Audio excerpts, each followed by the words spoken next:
4 light-years away, 3 stars are waiting for us.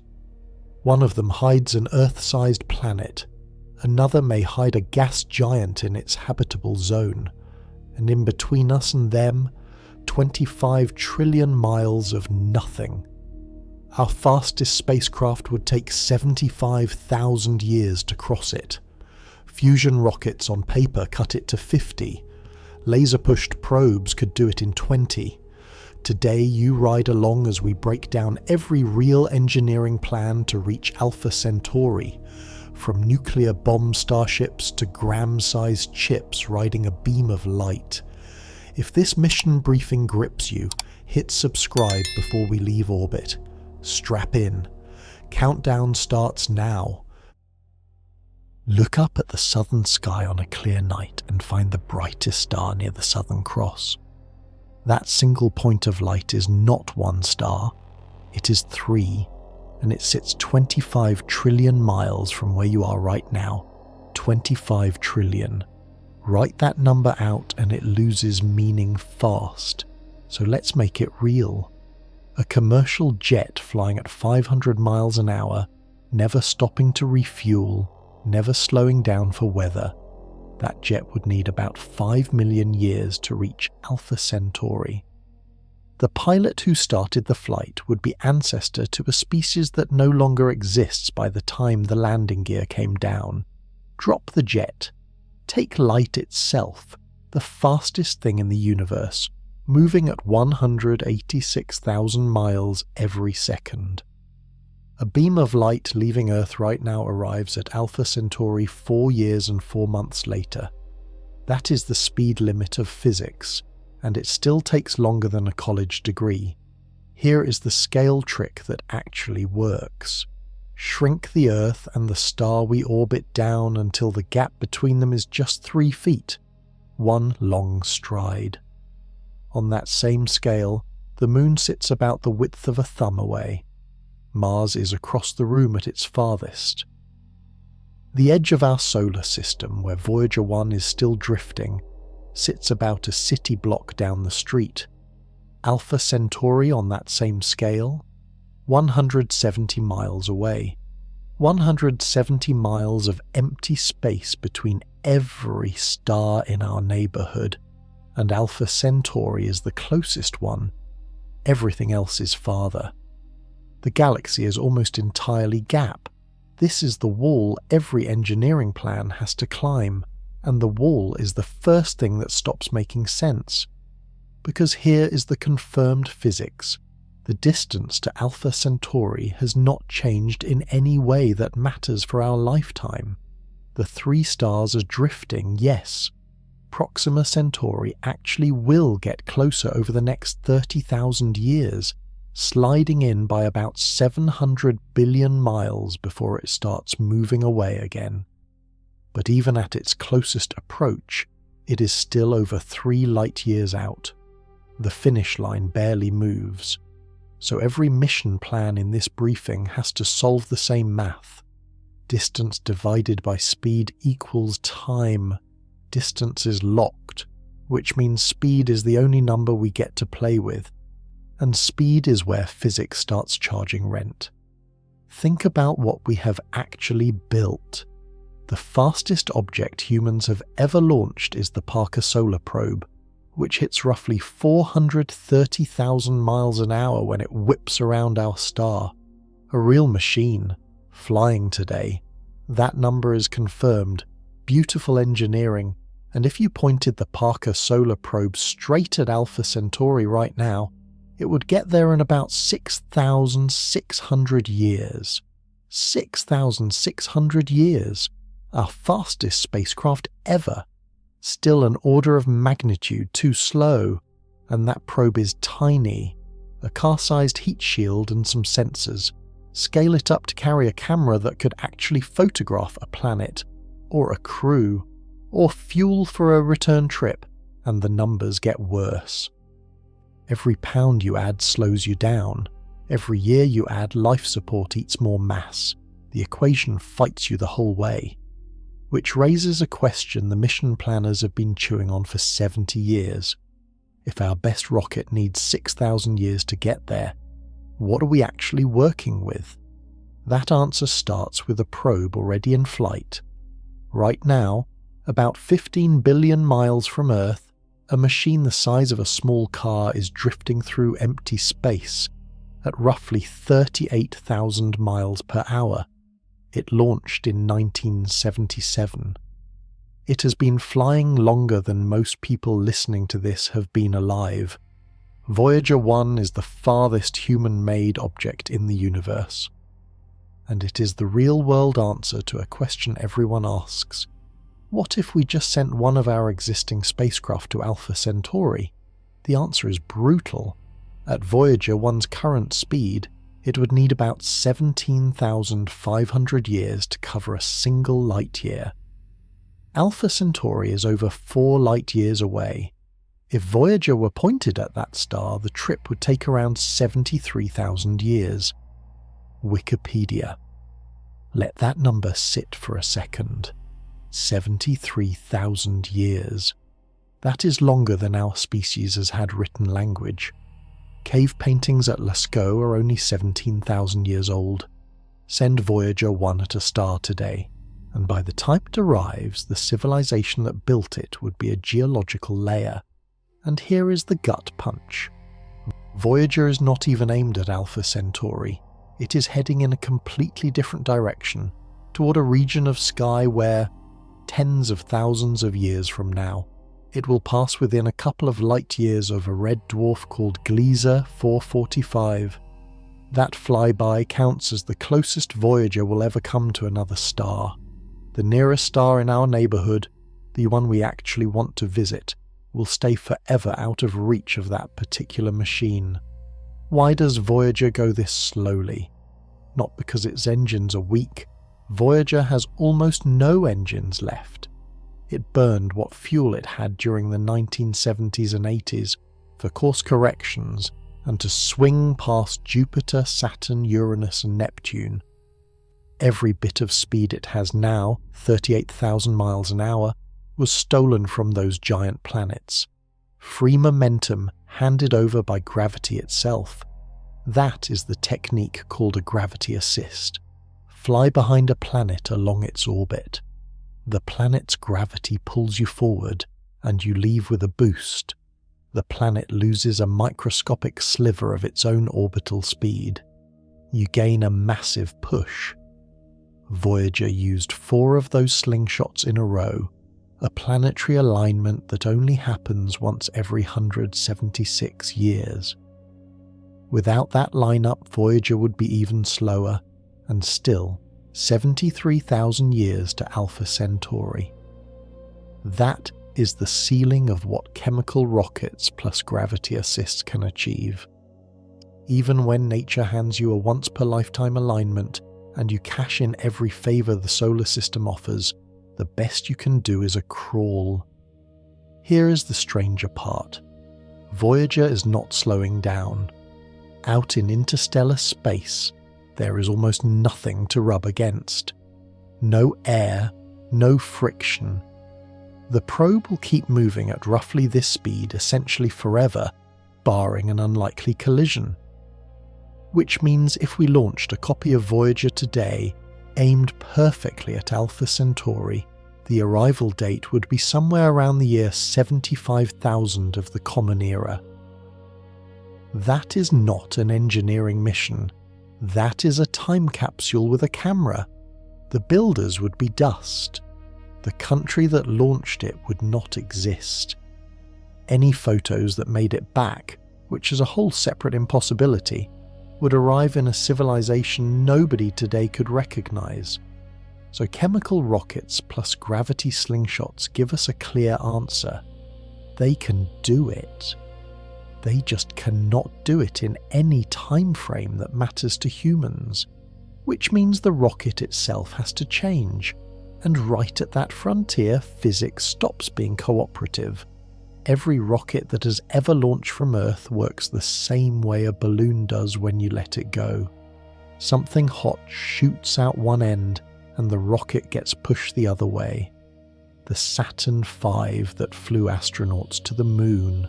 The Falcon heavy lifting satellites today, the Starship doing test flights over Texas, all the same basic machine, just bigger plumbing, and every one of them hits the same wall.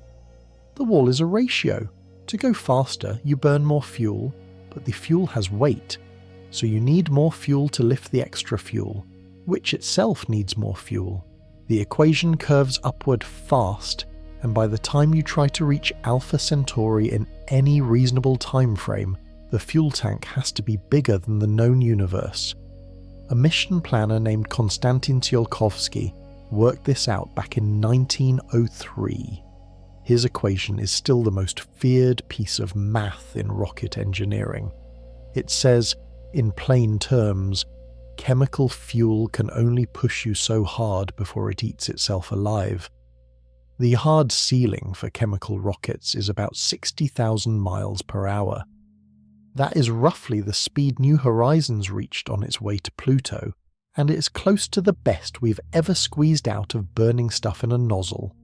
Scale that up to an Alpha Centauri mission, and you get a travel time of about 80,000 years.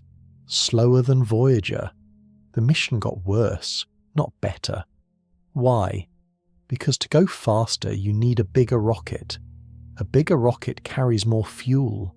More fuel means more weight to push, and to push the extra weight you need, yes, more fuel, the snake eats its tail. Here is the concrete version. A Saturn V at launch was about 95% fuel by weight. 95%.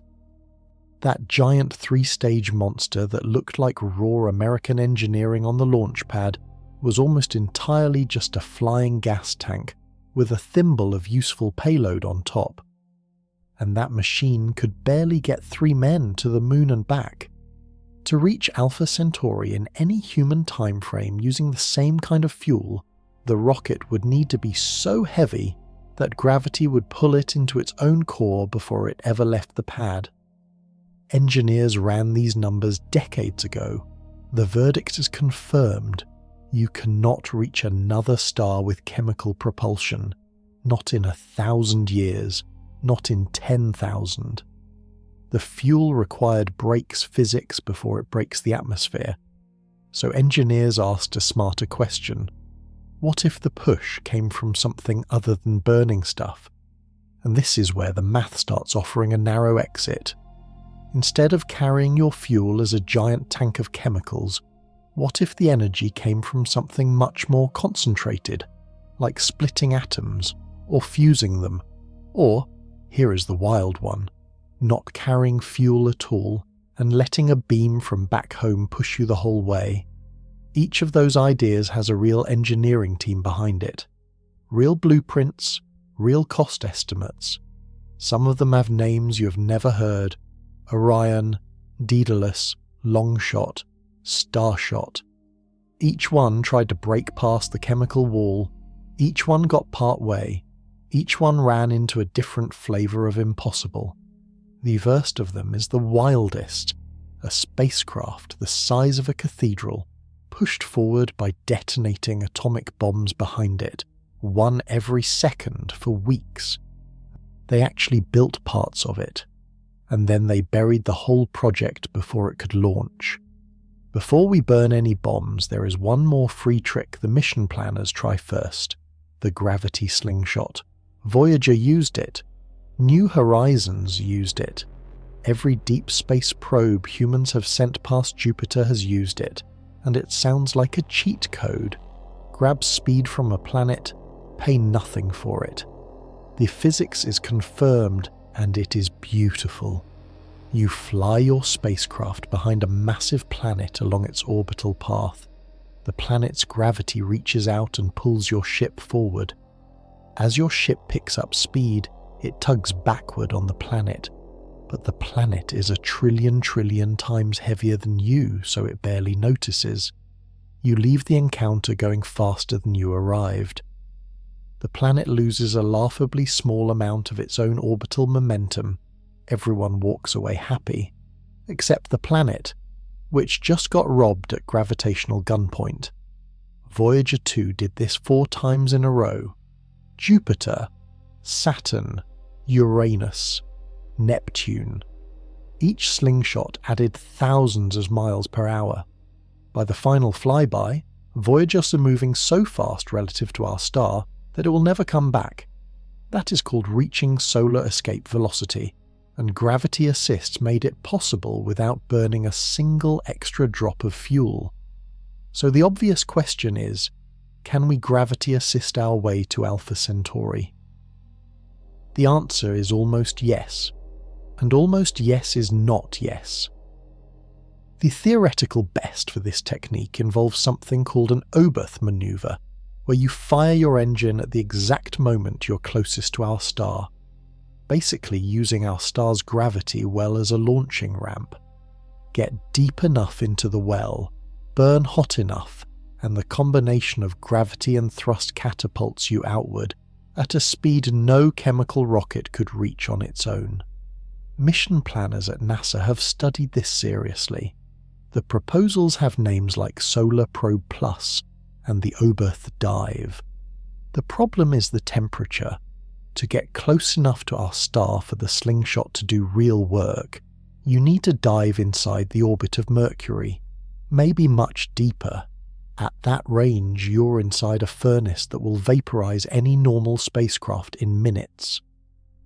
The Parker Solar Probe, confirmed, flying right now, has to hide behind a carbon shield roughly 5 inches thick, and it still does not dive as deep as the Oberth maneuver would require. Build a ship that can survive the dive and pull off the burn, and the math gets interesting. A close solar flyby combined with a powerful engine could theoretically boost a probe to around 130,000 miles per hour. That cuts the Alpha Centauri trip from 75,000 years down to about 20,000 years. 20,000 years. That is an improvement. It is also still longer than agriculture has existed. And here is the part that closes the door. Gravity assists only give you free speed when there is a planet waiting to hand it to you. Once you leave our solar system, there are no planets between here and Alpha Centauri. None. The space between stars is empty. 4 light-years of nothing to slingshot off of. So the maximum speed you reach by the time you cross Neptune's orbit is the maximum speed you keep for the entire rest of the journey. You cannot accelerate your way there using planets, because the planets run out. Which is why mission planners started looking at a different kind of push entirely. Something that would not rely on free gravity. Something that would not burn out at 60,000 miles per hour. Something that could keep accelerating the ship for weeks, months, even years after launch. The first serious idea on the table came from a physicist named Freeman Dyson. It involved no chemistry, no slingshots, and no fusion. Just a pusher plate the size of a football field and several thousand small atomic bombs. His colleagues thought he was joking. He was not.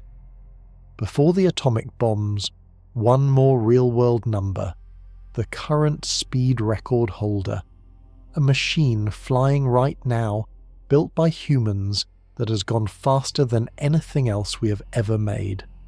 The Parker Solar Probe launched in 2018 on a mission to dive into the outer atmosphere of our star. To do that, it had to reach speeds that break every previous record.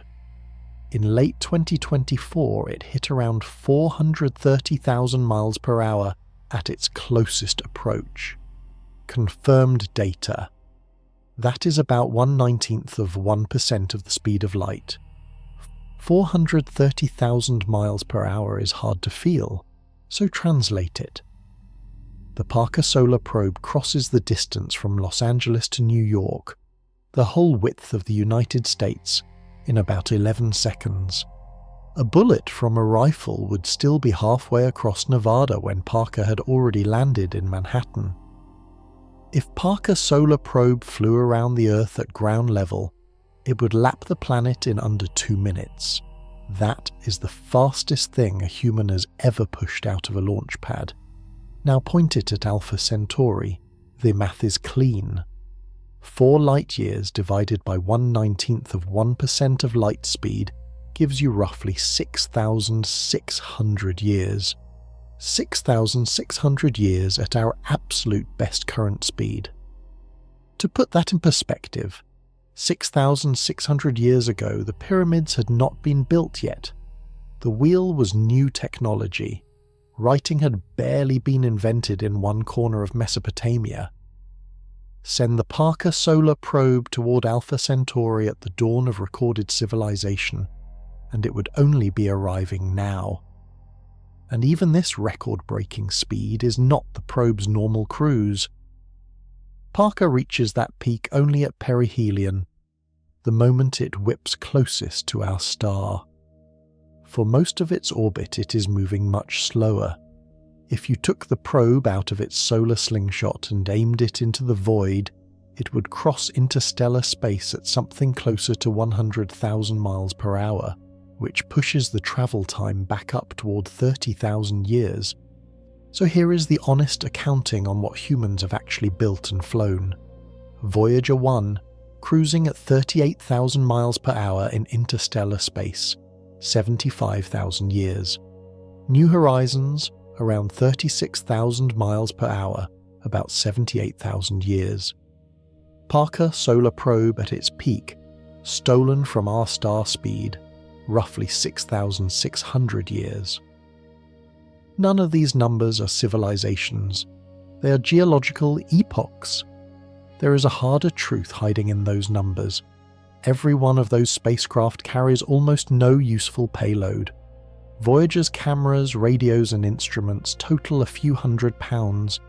Scale the mission up to include anything a crew would need: food, water, air, radiation shielding, a return trip, and the fuel math collapses.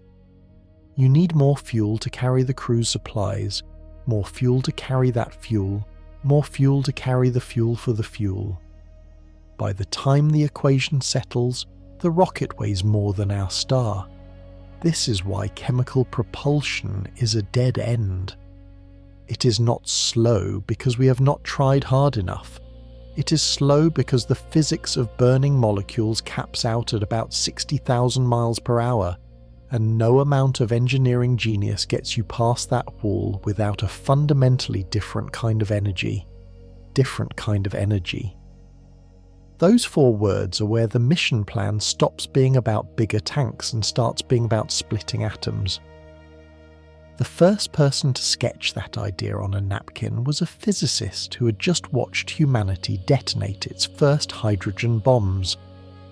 He looked at the mushroom clouds and saw something other than a weapon. He saw an engine.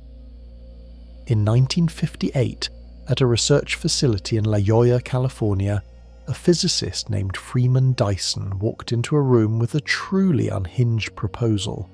He wanted to build a spaceship powered by atomic bombs, not one bomb, not 10, thousands of them, ejected out the back of the ship, one every second, each one detonating just behind a massive steel pusher plate. The shock wave would slam the plate forward. Shock absorbers the size of grain silos would cushion the jolt. The ship would accelerate, ride out the next explosion, then the next, for weeks. The project was called Orion, and the team, funded partly by the United States Air Force and working alongside the mathematician Stanislaw Ulam and physicist Ted Taylor, was deadly serious. They were not drawing cartoons. They were running engineering calculations. Blueprints exist. Test footage exists. A scale model was actually launched at Point Loma using conventional explosives, and it flew. Here is the number that matters. An Orion starship, built out to its full interstellar design, could reach about 10% of the speed of light. 10%. That cuts the trip to Alpha Centauri down to roughly 45 years. A human born when the ship launched could still be alive when it arrived. For the first time in this entire mission briefing, the number becomes a human lifetime. How does it work? Each bomb in the chain is relatively small, a fraction of the Hiroshima yield. Behind every detonation is the pusher plate, a slab of steel several inches thick and wider than a football field. The plate absorbs the impact of each explosion and transfers the shove through giant shock absorbers into the ship's structure. Dyson's team calculated that with the right timing, 1 bomb per second, roughly 300,000 bombs total, you could push a spacecraft weighing as much as an aircraft carrier into interstellar space. And here is the wilder detail. Orion was not constrained by the usual rocket equation, because the fuel was discrete units, individual bombs. Instead of a burning liquid, the Tsiolkovsky math changed its shape. You could keep adding bombs without the fuel-to-weight ratio spiraling out of control the way chemical fuel does. The bigger the ship, the better it worked. A larger Orion was actually more efficient than a small one. Freeman Dyson proposed in a 1968 paper that a 100,000-ton Orion using pure fusion charges could reach Alpha Centauri in about 130 years. Other studies pushed the top cruise speed for a thermonuclear Orion variant as high as 8 to 10% of light speed. These are published, peer-reviewed numbers. This is not science fiction. This is a declassified engineering study. So why are we not flying it? 2 reasons, and both of them are confirmed. The first is radioactive fallout. Launching an Orion from the ground would spray nuclear debris across every continent downwind. Even launching from orbit, assembling the thing in space, would shower the inner solar system with radioactive particles. Dyson himself eventually turned against the project when he realized the environmental cost. The second reason was a piece of paper, the Partial Test Ban Treaty of 1963. It banned nuclear explosions in the atmosphere, in space and underwater. Orion's entire propulsion system required nuclear explosions in space. The treaty was signed, and Orion was dead on the shelf the following year. The blueprints are still around. The physics still works. If a nation ever chose to break the treaty, Orion could fly. The mission planners still study it quietly, because it remains one of the only designs that could carry humans to another star using technology we have already built. And yet even Orion, the bomb-riding cathedral, looks crude compared to what came next. Because across the Atlantic, a group of British engineers were about to sketch a starship that did not use bombs at all. It used something much stranger. In 1973, in a meeting room at the British Interplanetary Society in London, a Rolls-Royce rocket engineer named Alan Bond called together a team of 13 scientists and engineers. He gave them a simple assignment: design a real starship, use only physics we already understand, make it work within a human lifetime. They had no budget, no clients. No one was going to build this thing. They just wanted to know if it was possible on paper. 5 years later, they handed the world Project Daedalus, and the answer was yes. Daedalus was a 2-stage uncrewed starship. It would be constructed in Earth orbit with an initial mass of 54,000 tons, including 50,000 tons of fuel and 500 tons of scientific payload. Wikipedia, 50,000 tons of fuel. Picture a cruise ship. Now picture its weight as pellets of frozen hydrogen. The first stage would operate for 2 years, taking the spacecraft to 7% of light speed. After it was jettisoned, the second stage would fire for another 18 months, pushing the ship up to about 12% of light speed, and then shut down for a 46-year cruise. Wikipedia total flight time to the target star, not Alpha Centauri, but a red dwarf called Barnard's star about 5.9 light-years out, was 50 years, within 1 human lifetime. Redirected at Alpha Centauri, this same design lands the trip at around 36 years. Here is how the engine worked, and this is where Daedalus leaves every previous design behind. Inside the reaction chamber, tiny pellets of deuterium and helium-3 were fired in at a rate of 250 per second. At the moment each pellet reached the center of the chamber, a massive array of electron beams hit it from every direction at once. The pellet collapsed inward under the beam pressure and ignited in a fusion micro-explosion. The reaction chambers, open at the rear, used a powerful magnetic field to funnel the superhot plasma out the back at enormous speed. 250 controlled fusion explosions every second, for years on end. No rocket in human history has come close. The physics is confirmed. This is called inertial confinement fusion, and laboratories today do it in tiny bursts at facilities like the National Ignition Facility in California.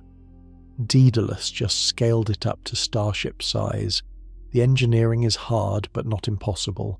The real problem was the fuel, helium-3. Helium-3 is an isotope that exists in vanishing amounts on Earth. It is created in our star and blown outward by the stellar wind, where a tiny fraction of it settles into the atmospheres of the gas giants. To fuel Daedalus, the mission plan called for atmospheric mining at Jupiter, floating collection plants harvesting helium-3 from the Jovian upper atmosphere for roughly 20 years before the Starship could even be fueled. Hyperspace Wiki read that again. Before you launch the Starship, you have to build a floating fuel refinery in the atmosphere of Jupiter and run it for 2 decades just to fill the tank. And here is the Daedalus problem that haunts every variant of this design. The ship could not slow down. It had a first stage, it had a second stage. It had no third stage to fire backward at the destination. Daedalus would blow through the Barnard star system at 12% of the speed of light, its cameras snapping images for a few hours as the entire planetary system flashed past the windows. You spend 50 years getting there. You get less than a day to look around. Then you fly off into empty space forever. Which raises the obvious next question. What would it take to actually stop? Because stopping, it turns out, is harder than going. Here is the number that nobody who reads about Daedalus at a glance ever stops to stare at. 50,000 tons of fusion fuel. 50,000 tons of a substance that does not exist in useful quantities anywhere on Earth. Helium-3 is rare on our planet for a strange reason. Our atmosphere's magnetic field deflects the stellar wind that carries it. The wind hits our planet and the helium-3 gets shoved away into space before it can settle.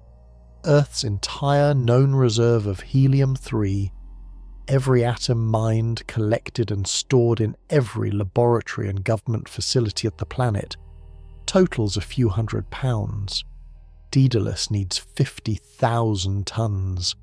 100 million pounds. That is about a million times more helium-3 than exists on Earth today. So the mission planners did what good engineers always do when the fuel is not where they need it to be.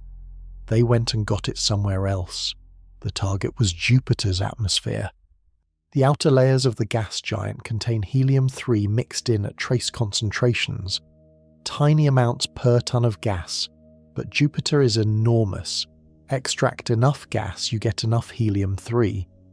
The mission plan called for a fleet of floating mining stations, each one the size of a small city, hovering in the upper Jovian atmosphere supported by balloons filled with hot hydrogen. They would ingest the atmosphere, separate out the isotopes and ship the product to Earth orbit for 20 years before the Starship was ready to launch. 20 years of mining a gas giant, just to fill one tank. Cost estimates for this infrastructure have never been rigorously priced out, but modern economists who have run the numbers suggest the figure would run into the tens of trillions of dollars in today's money. Multiple times the gross domestic product of every country on Earth combined for one mission to one star. And this is the part where Daedalus gets honest about what interstellar flight really costs. The Starship itself is almost a rounding error in the budget. The hard part is the industrial base you need to build before the ship ever leaves the dock. You need orbital construction yards. You need a fuel supply chain across the solar system. You need a Jovian atmospheric mining industry. You need a workforce that can sustain all of it for decades. Daedalus, in other words, is not a spacecraft. It is a civilization-level project disguised as a spacecraft. There is one more hidden brutality in the design. The ship's payload, the actual scientific instruments, the cameras, the computers, weighs 500 tons. The rest of the ship, the other 53,500 tons, is engines, fuel, and structure. The entire purpose of Daedalus is to hurl a 500-ton camera past a distant star. And when that camera arrives, it cannot even stop. It flies straight through the system at 12% of light speed, taking whatever photos it can grab in the handful of hours it spends inside the target's planetary zone, and then it keeps going, forever outward, into the dark between the stars until the heat death of the universe. This is the honest math of a fusion starship. It is brilliant engineering. It is physically possible, and it demands a project larger than anything humanity has ever attempted. Which brings up the question that any engineer looking at Daedalus eventually asks: what if we gave up on the flyby? What if we designed a ship that actually stopped at its destination? The United States Naval Academy did exactly that, and the answer they got was just as beautiful, just as expensive, and 5 times slower. In 1987, at the United States Naval Academy in Annapolis, Maryland, a group of cadets and NASA engineers sat down with a different question than Daedalus had asked. Daedalus had solved the problem of getting there fast. Longshot asked, what if we also solved the problem of stopping? The result was a starship called Project Longshot, and it was designed to do something no previous interstellar mission concept had attempted. It would fire its engines to accelerate for the first half of the flight. Then it would flip around and fire them backward for the second half, slowing down enough to actually enter orbit around its target star. The target was Alpha Centauri b. Finally, a mission plan aimed at the star we have been talking about this entire briefing. Longshot was designed as an uncrewed starship weighing about 400 tons. It was intended to be built at Space Station Freedom, the precursor to the current International Space Station, and would use nuclear pulse propulsion to fly to Alpha Centauri b. Unlike Daedalus, which used an open-cycle fusion engine, Longshot would carry a long-lived nuclear fission reactor to generate power during the century-long voyage. Wikipedia, 100 years. That is the honest travel time. Longshot trades speed for the ability to stop. You arrive slower, but you arrive in orbit. You get years of science instead of hours. The engine design was a variant on the Daedalus fusion pulse drive. Tiny fuel pellets, ignited by laser ignition, ejected out the back at very high speed. But where Daedalus had 2 stages, Longshot had one, a smaller, more efficient design that could fire for the outbound half of the flight and then be flipped around and refired for the braking half. Here is what makes the braking so expensive. To stop at the destination, you need roughly the same amount of fuel to slow down as you used to speed up. The rocket equation is ruthless this way. If you want to cruise at 12% of light speed and then brake to a stop, your ship needs a fuel load equivalent to accelerating twice, which means your fuel budget does not just double, it squares. Longshot's engineers accepted that trade. They designed a slower cruise, about 4.5% of light speed, because that was the best they could do with the single-stage design that also carried enough fuel to stop. And at 4.5% of light speed, the trip to Alpha Centauri takes roughly a century. Once the ship arrived and parked itself in orbit around Alpha Centauri b, the fission reactor would power the science instruments for decades. High-resolution photography, spectroscopy of any planets found orbiting the 3 stars, long baseline radio observations, the kind of science you simply cannot do in a flyby. And here is the detail that makes Longshot feel real in a way Daedalus does not. The Naval Academy team wrote it up as a working engineering study, published, reviewed, assumptions stated, mass budgets worked out. The plan assumed, and this is confirmed, a 3-order of magnitude leap beyond 1980s propulsion technology. Large, but not absurd. Within reach of a century of development, within reach of a funded program. No program was funded. Longshot, like every other serious interstellar design study before it, went on the shelf. But the idea of stopping at Alpha Centauri, really stopping, really entering orbit, really spending years of science time in the system instead of a few hours, that idea has stayed alive. Every modern mission concept that wants to send a probe to this particular star system eventually runs into the same wall. How do you slow down? Because slowing down is where the fuel math turns savage. And there is one more honest problem hiding in Longshot's century-long flight plan. The astronauts who would monitor the mission controllers, the flight directors, the scientists waiting for data, none of them would live to see the results. Launch day and arrival day are separated by 4 full generations. Whoever runs the flight from its final approach will have been born decades after the ship left, which raises a question every interstellar mission eventually has to answer. If you cannot see it finish, who is the mission for? And even if you solve that, even if you convince a civilization to fund something its own grandchildren will not finish, you still have not solved the hardest problem of all.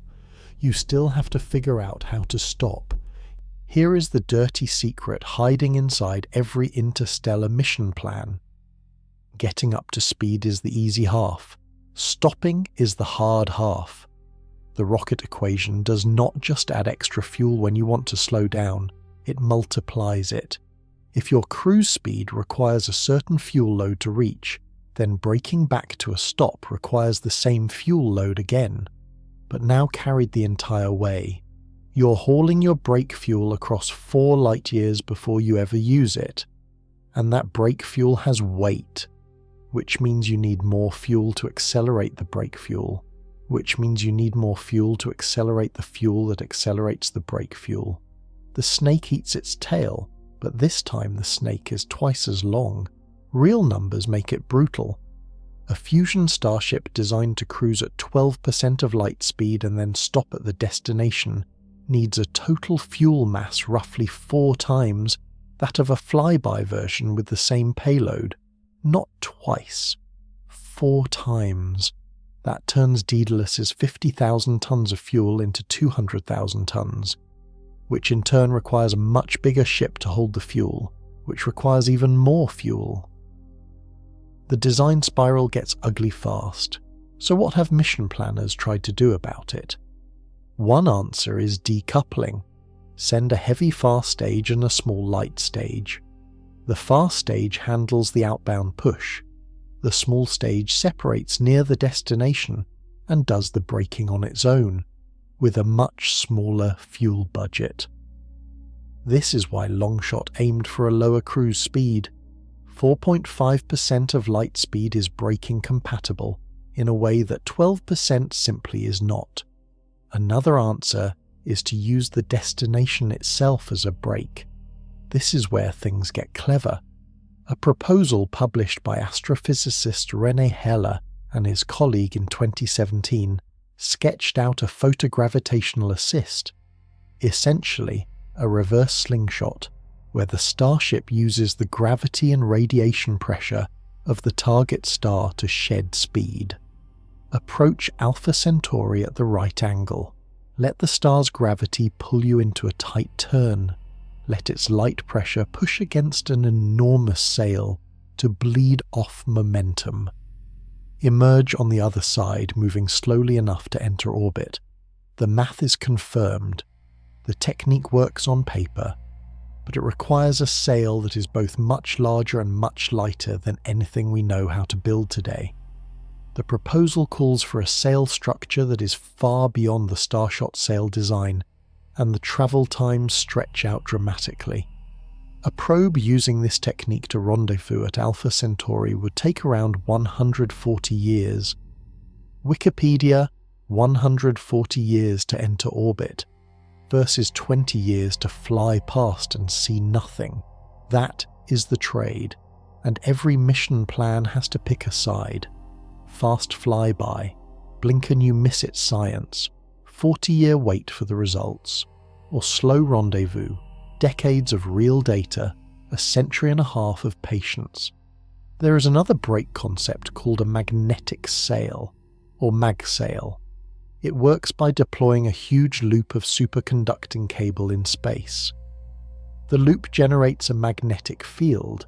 The field drags against the charged particles of the interstellar medium, the very thin soup of ions between stars, and slowly bleeds off the ship's speed. No fuel required, just a really big magnet. The numbers are confirmed but underwhelming. A magsail break from 12% of light speed down to orbital velocity at Alpha Centauri would take roughly 80 years of braking. You would spend more time slowing down than you spent crossing interstellar space. The science window is enormous. You spend decades in the outer system before even reaching the inner planets, but the patience required is inhuman. Every break has a price. Fuel or time or enormous fragile hardware that has to survive a century of radiation and dust. Pick any two.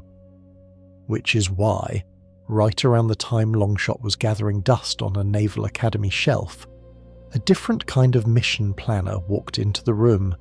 He did not want to build a bigger rocket. He did not want to break at all. He wanted to throw away the engine entirely. He wanted to replace the spacecraft with something the size of a postage stamp and push it with a laser. In April 2016, on the 55th anniversary of Yuri Gagarin's first spaceflight, a Russian-Israeli billionaire named Yuri Milner walked into a press conference at One World Trade Center in New York. Next to him sat Stephen Hawking. Next to Hawking sat Mark Zuckerberg. And Milner announced he was putting $100 million into a project that most physicists deep down did not actually think was possible. He called it Breakthrough Starshot. And the pitch was simple: forget rockets. Forget fuel, build a laser. The Alpha Centauri star system is 25 trillion miles away. With today's fastest spacecraft, it would take about 30,000 years to get there. Breakthrough Starshot aimed to establish whether a gram-scale nanocraft, on a sail pushed by a light beam, could fly over 1,000 times faster. Breakthrough initiatives, 1,000 times faster.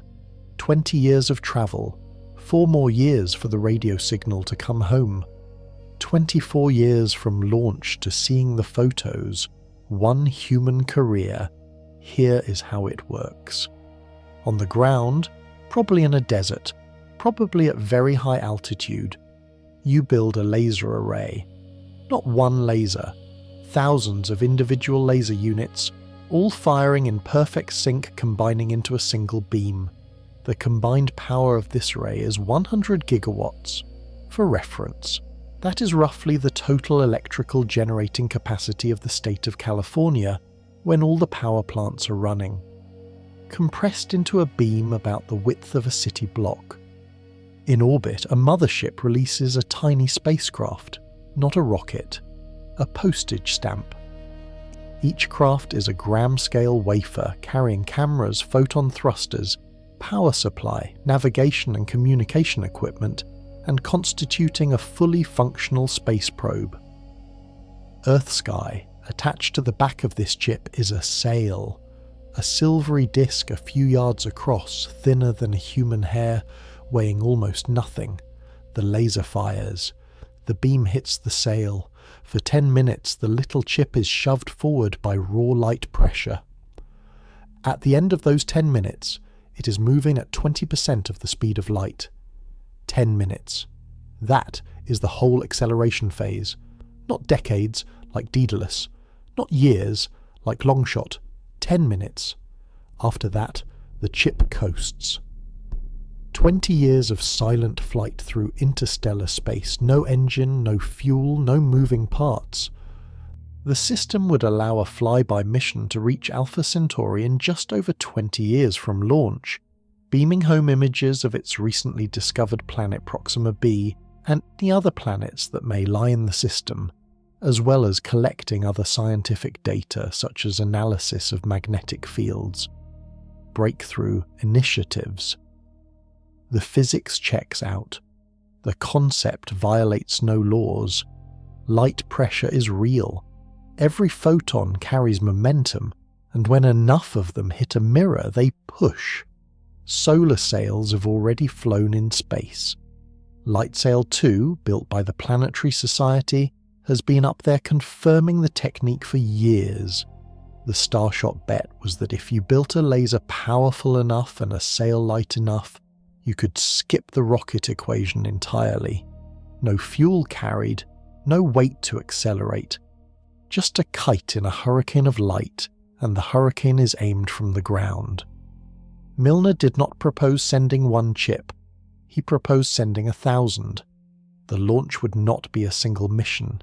It would be a swarm. Each chip costs almost nothing, so you fire them in waves. Some will fail, some will get hit by dust, some will drift off course. But with 1,000 chips in flight, statistically, some fraction make it. Some fraction reach Alpha Centauri. Some fraction take pictures. Some fraction send the pictures home.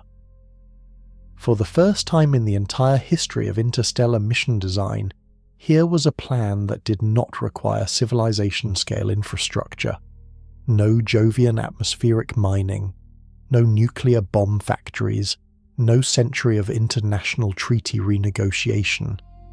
Just a very large laser in the desert and a lot of very small chips. The $100 million was not for the laser. That is the scary part. The $100 million was just for the study to find out if the laser was possible. Let's build the laser. Because this is where the Starshot plan stops sounding clever and starts sounding impossible. 100 gigawatts, 100 billion watts, fired as a beam so tight that, after reaching out thousands of miles to the sail in orbit, it still only spreads out to a few yards wide. The most powerful continuous laser in operation on Earth today generates about 500 kilowatts. That is half a megawatt. Starshot needs 200,000 times more power, all firing at exactly the same wavelength, exactly the same phase, exactly the same direction, for 10 straight minutes. Where do you even get 100 gigawatts from? Not from the grid. Pulling that much power out of a regional electrical system would brown out several states. The Starshot concept calls for an on-site array of capacitors, enormous banks of batteries, big enough to store the total firing energy in advance and then release it all at once. Capacitor banks that size do not exist yet. They are theoretically possible. A chemical facility could in principle be scaled up. But the scale involved is unprecedented. Picture an industrial complex the size of a small city, built solely to charge up for one 10-minute firing. Then there is the heat. 100 gigawatts firing out of laser diodes does not come out 100% efficient, maybe 50% in a best-case scenario. The rest becomes waste heat. 50 gigawatts of heat have to go somewhere in 10 minutes, or the entire array melts. The cooling system required is essentially a nuclear power plant's worth of water circulation, running in reverse, pumping, chilling, evaporating. All of this has to function flawlessly during the firing. One pump failure, one valve stuck closed, the laser cooks itself. Now add the pointing problem. The beam has to track the sail across the sky as the Earth rotates underneath it, staying locked on a target a few yards wide, thousands of miles up, while the sail is accelerating at 60,000 G. The pointing accuracy required has been described by the Starshot team as pointing at a coin from a football field away and holding it perfectly steady for 10 minutes while standing on a swing. Atmospheric distortion makes it worse. The air above the laser wobbles, heat currents, wind, weather.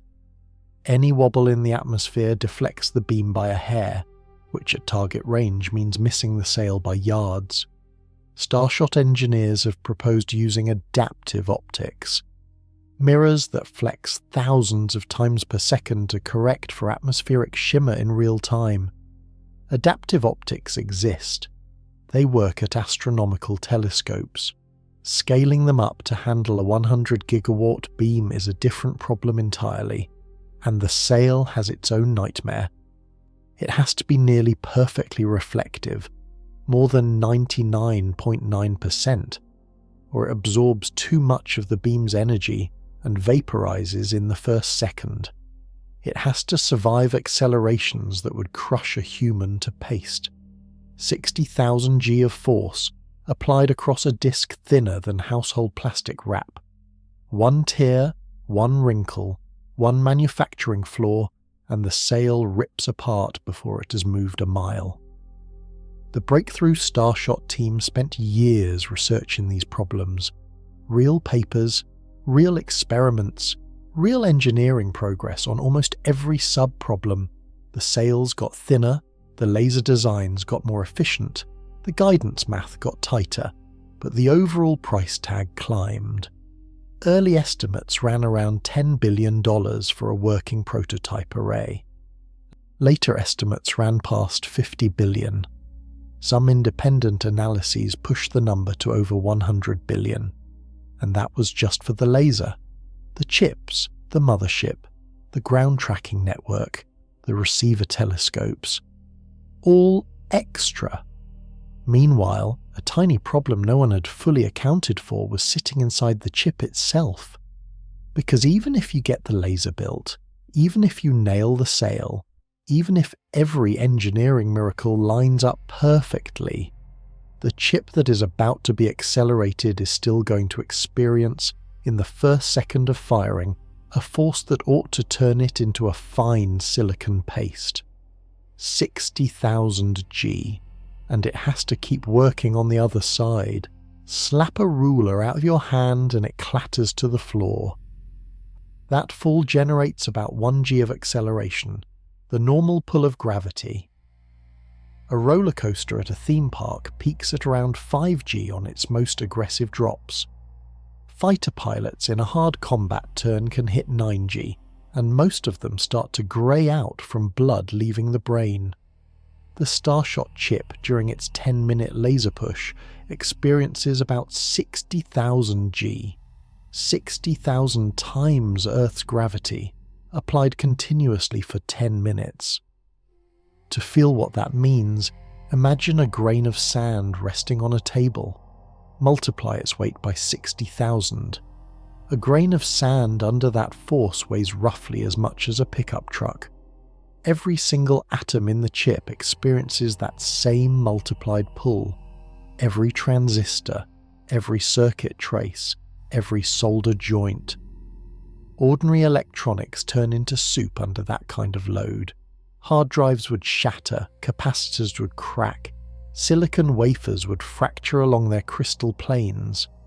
A normal smartphone exposed to 60,000 G for 10 minutes would not be a phone anymore. It would be a puddle of dust where a phone used to be. So the Starshot engineers had to design components that do not exist yet. Solid-state memory built to survive structural loads that would normally only be measured on the inside of a bullet. Cameras whose lenses are not made of glass, because glass shatters, but of etched silicon or metamaterial layers that behave optically like lenses while structurally like a single crystal. Batteries that do not rely on liquid electrolytes, because any liquid inside the chip would be forced to one end by the acceleration and tear the battery apart. Confirmed fact: no existing battery technology has been tested under sustained 60,000 G loads. The required testing infrastructure does not exist at the scale necessary. You cannot build a centrifuge large enough to safely simulate 10 minutes of that acceleration on a functioning electronic device, which means every battery concept for Starshot is a prediction, not a verified result. Then there is the sail problem. Acceleration does not just load the chip, it loads the tether between the chip and the sail. The tether has to pull the chip forward without snapping, while the sail pushes against the beam. Small asymmetries in the beam create side forces that try to rip the sail away from the chip. Starshot engineers have sketched designs where the chip sits at the exact focal point of a curved sail, so any off-axis push gets corrected automatically. Beautiful idea. Also unprecedented engineering at this scale and thinness. And after all that, after surviving the 60,000 G, after surviving the beam heat, after surviving the tether stress, the chip has to keep working for 20 years of interstellar coast, 20 years of micrometeorites hitting the sail, 20 years of cosmic ray bombardment slowly destroying the silicon, 20 years of temperature cycling as the chip drifts through regions of different radiation densities. No one has ever built an electronic device rated for 20 years of autonomous operation in deep space. The Voyagers are close.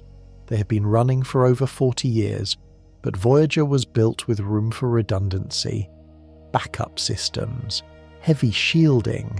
Starshot chips cannot afford any of that. They have to be light. A Starshot chip is not a spacecraft in any traditional sense. It is a physics experiment that survives just long enough to take a picture. If it makes it to Alpha Centauri, if it doesn't hit anything on the way. Because at 20% of the speed of light, the thing most likely to kill your chip is not a mechanical failure or a radiation event. It is a piece of dust. Interstellar space is empty. That is the first thing every textbook tells you. Between the stars there is almost nothing. The density of matter is so low that if you scooped up a cubic foot of it, you would find maybe 1,000 atoms floating around. A cubic foot of air at sea level has about 1,000,000 trillion atoms. Interstellar space is about 1,000,000 trillion times emptier than the air in your lungs right now. Almost empty. Not exactly empty. There are specks, tiny particles of carbon and silicate dust, left over from old stellar explosions drifting slowly through the void. On average, one particle of a few micrometers, smaller than the width of a human hair, per volume the size of an Olympic swimming pool. Rare, but rare is not zero. At normal spacecraft speeds, a collision with one of these specks means nothing. The particle and the ship pass through each other with a tiny static pop. No damage, but Starshot chips fly at 20% of the speed of light, which changes the physics of the collision entirely. At that speed, kinetic energy scales with the square of velocity. A dust grain the size of a pollen particle, hitting the sail at 20% of light speed, delivers roughly the energy of a rifle bullet. A grain the size of a sugar crystal hits with the energy of a hand grenade. A pebble, a single tiny pebble, would strike with the energy of a small nuclear device. Most of interstellar space is not full of pebbles, but it has plenty of pollen-sized particles. Over a 4-light-year journey, a starshot chip on a flat flight path is statistically certain to hit several such grains, maybe dozens. Each one is a rifle bullet hitting your sail at close range. What happens then? A normal sail would be shredded. A hole would open up. The beam, if it were still firing, would slip through the hole and stop pushing. But by this point in the journey, the laser is long dead. The push phase is over. The chip is coasting. The question is only whether the damage destroys the chip itself. Breakthrough Starshot's engineers modelled this carefully. Their early analysis confirmed that dust impacts would cause statistically significant damage. Their solution was partly clever and partly brutal. Send many chips. Some will be hit in the sail, some will be hit in the electronics. Some will survive. You do not need every chip to make it. You just need a few. They also studied edge-on-flight configurations, where the sail is retracted or oriented parallel to the flight direction during cruise, so the sail presents the smallest possible cross-section to incoming dust. This reduces the hit rate. It does not eliminate it. Cosmic dust is small enough that even an edge-on-chip has a detectable probability of getting punched clean through during the 20-year flight. There is also a secondary problem: hydrogen.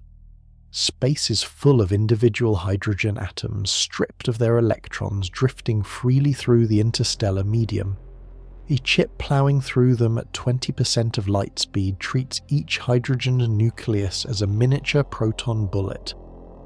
The cumulative radiation dose on the chip's leading edge, over 20 years of flight, adds up to something like what a spacecraft would experience orbiting inside the Van Allen belts for centuries. Electronics degrade under that kind of dose. Transistors fail. Memory corrupts. The chip, even if it never hits a dust grain, may simply go senile before it reaches Alpha Centauri. By the time the laser focal point swings it past Proxima b, half its sensors may have already gone dark. This is the silent killer of interstellar missions. The thing that does not show up in press releases. Space is almost empty, but not empty enough. At 20% of light speed, almost empty is still a hurricane of needles. And if the chip somehow survives all of that, the laser boost, the 60,000 G, the dust, the radiation, it still has one last impossible task to complete. It has to tell you what it saw. The chip has made it. 20 years of flight. It has dodged the dust, survived the radiation, and is now screaming through the Alpha Centauri system at 20% of the speed of light. Its cameras click. Its instruments measure magnetic fields, stellar flux, planetary atmospheres. For a few hours, maybe 2, maybe 4, it flies past Proxima b, then past Proxima Centauri itself, then onward into the outer dark. All the science happens in those hours. Then the chip has to send the data home. It has the weight of a paperclip. It has a radio transmitter the size of a thumbnail. It has a power source measured in milliwatts, and it has to get a signal back across 25 trillion miles of space to Earth.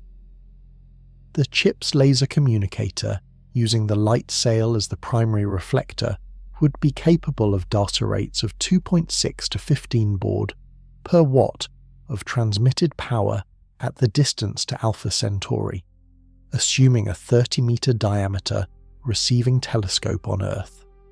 Scientific American 2 to 15 bits per second per watt, and the chip has only a few watts.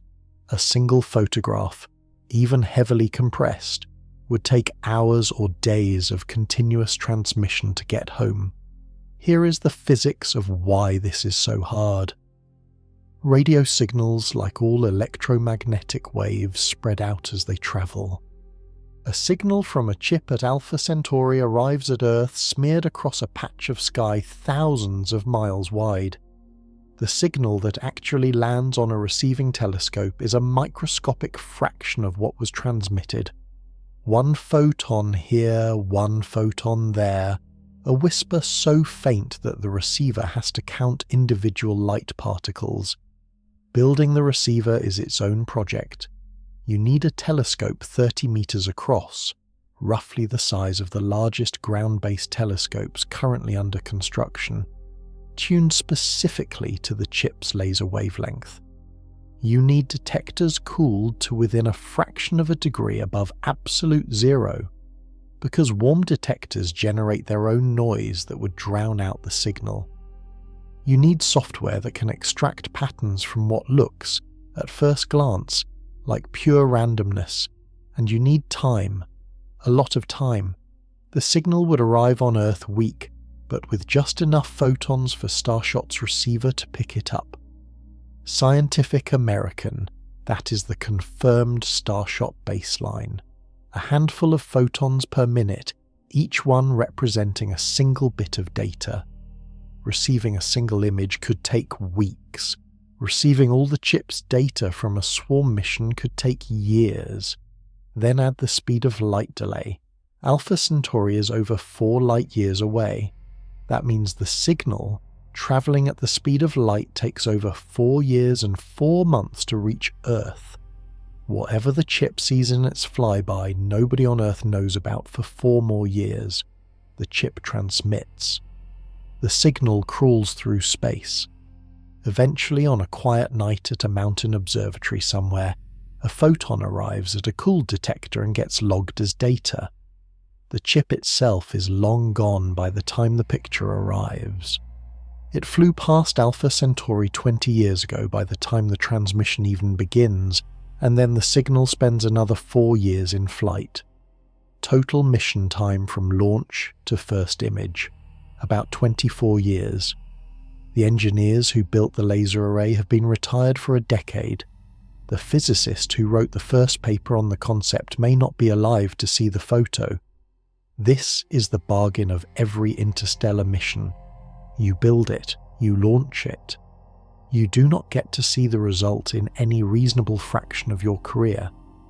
The entire payoff arrives as a faint whisper in the dark, decades after the work, and if something goes wrong, if the signal is too faint, if the chip missed Alpha Centauri, if the receiver never picks up the first photon, you do not even know the mission failed until the window for hearing from it has quietly closed. You watch for years.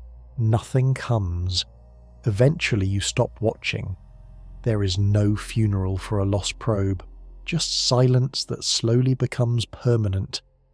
All of which made Breakthrough Starshot a deeply expensive bet on patience and precision. A bet that billionaires are famously bad at sustaining. Which is why, after 9 years of research, the project quietly started coming apart. By 2025, Breakthrough Starshot was not making headlines anymore. The big press conferences at One World Trade Center were 10 years in the past. Stephen Hawking had been dead since 2018. The website was still live. The research papers were still trickling out, but something had gone wrong behind the scenes.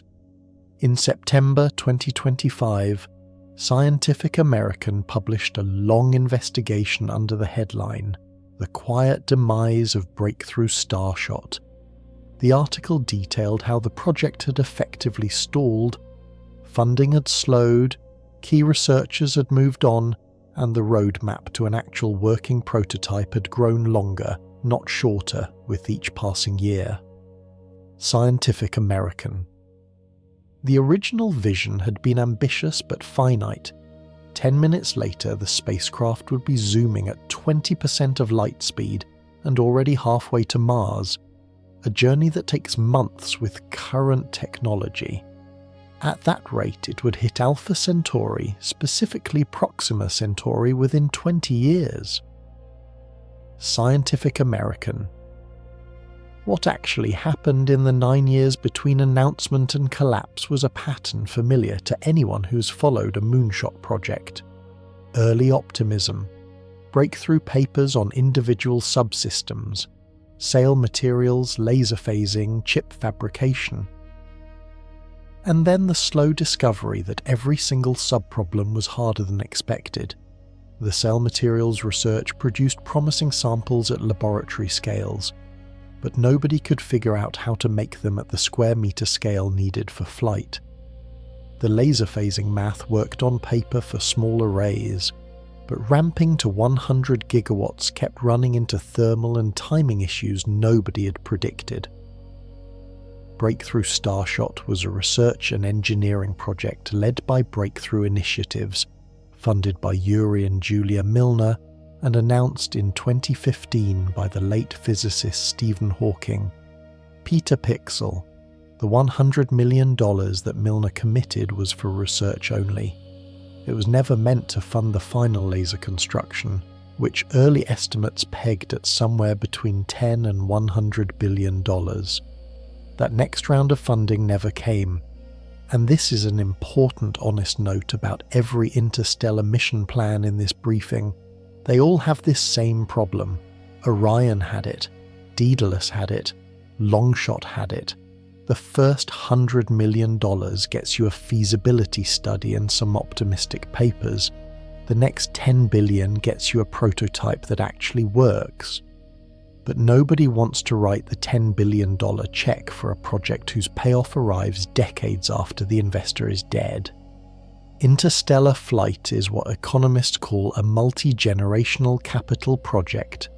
The people who pay do not benefit. The people who benefit do not pay. The normal mechanisms of research funding, corporate, government, philanthropic, all struggle with projects where the return horizon is longer than a human career. Milner kept the project formally alive. The Breakthrough Initiatives organization still funds related work on the Breakthrough Listen program, which searches for extraterrestrial signals using radio telescopes.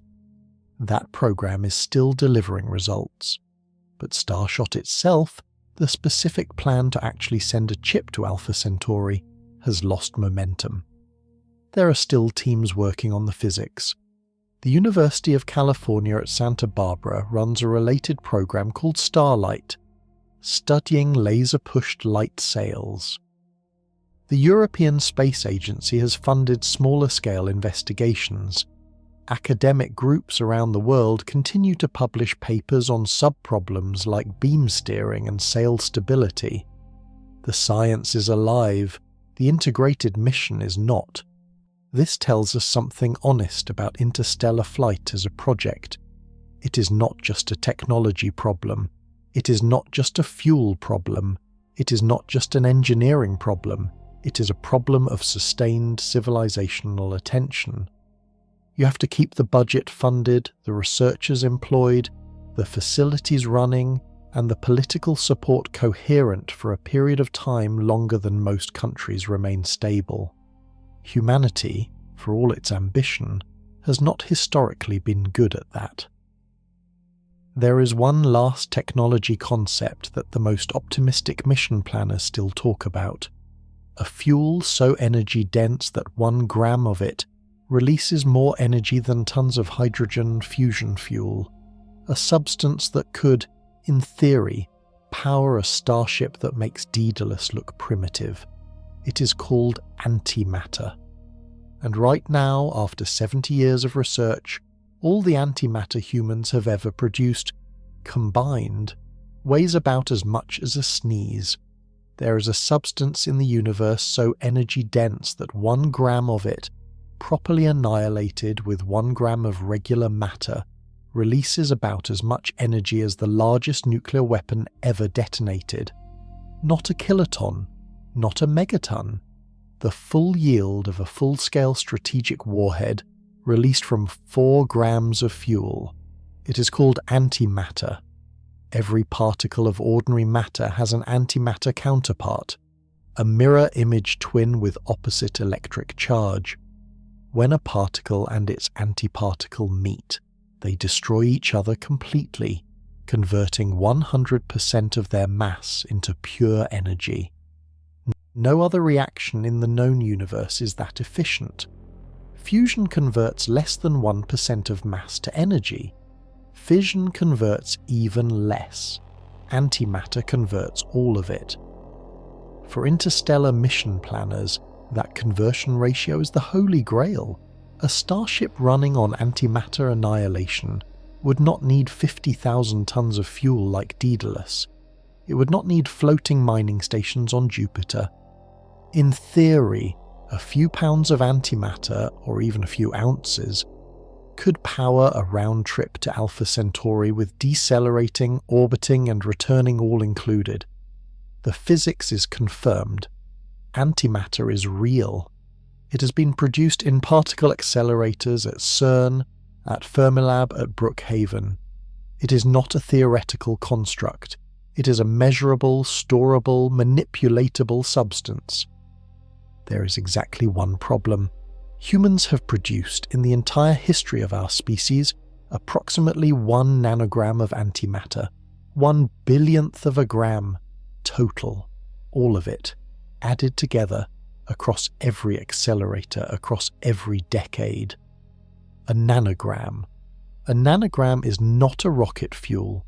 A nanogram is barely a rounding error on a dust speck. And producing that nanogram costs somewhere between $10 billion and $100 billion, depending on how you count the facility construction, electricity, and research time. That works out to a price per gram in the range of hundreds of trillions of dollars. To fuel even a modest antimatter starship, say a few milligrams for a minimal mission, would cost more money than the combined wealth of every human being alive. Worse, antimatter does not want to be stored.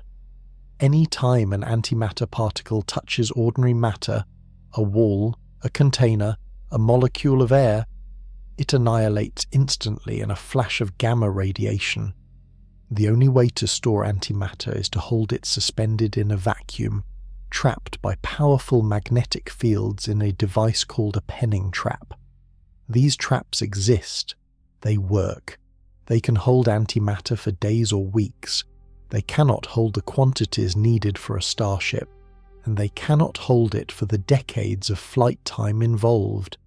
So why is antimatter still on the table?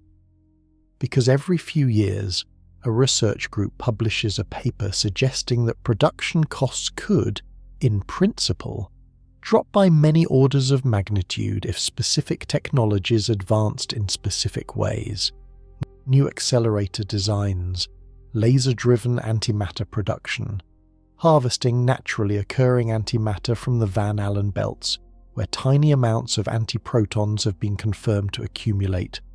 None of these concepts has yet produced antimatter at useful scales, but the research is active, and the ceiling is not mathematically impossible. The Pennsylvania State University has run theoretical studies on what an antimatter starship would actually look like. The designs typically call for a small core of antimatter annihilating against ordinary matter inside a reaction chamber, producing a stream of ultra-fast charged particles that get focused out the back by powerful magnets. In the best case numbers, such a ship could reach 40 to 60% of the speed of light. The trip to Alpha Centauri, including deceleration, would take about a decade, 10 years, one way, with braking. That is the closest humans have ever gotten on paper to building a starship that could actually carry a crew somewhere and back again.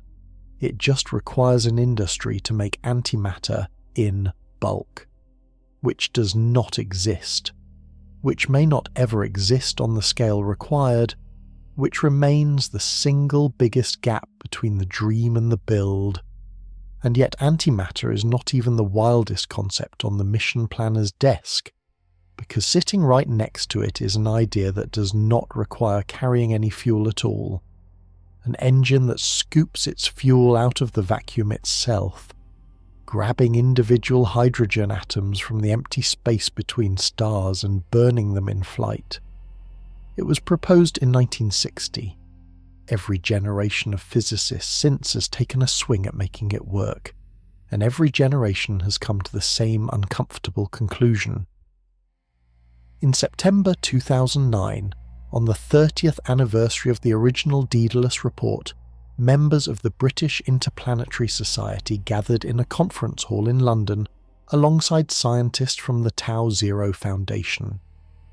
They had a question. 30 years had passed since Alan Bond's team sketched the first serious fusion starship. Material science had advanced, computing had advanced, fusion research had advanced. Could they build it better now? They called the new project Icarus, and the pitch was simple.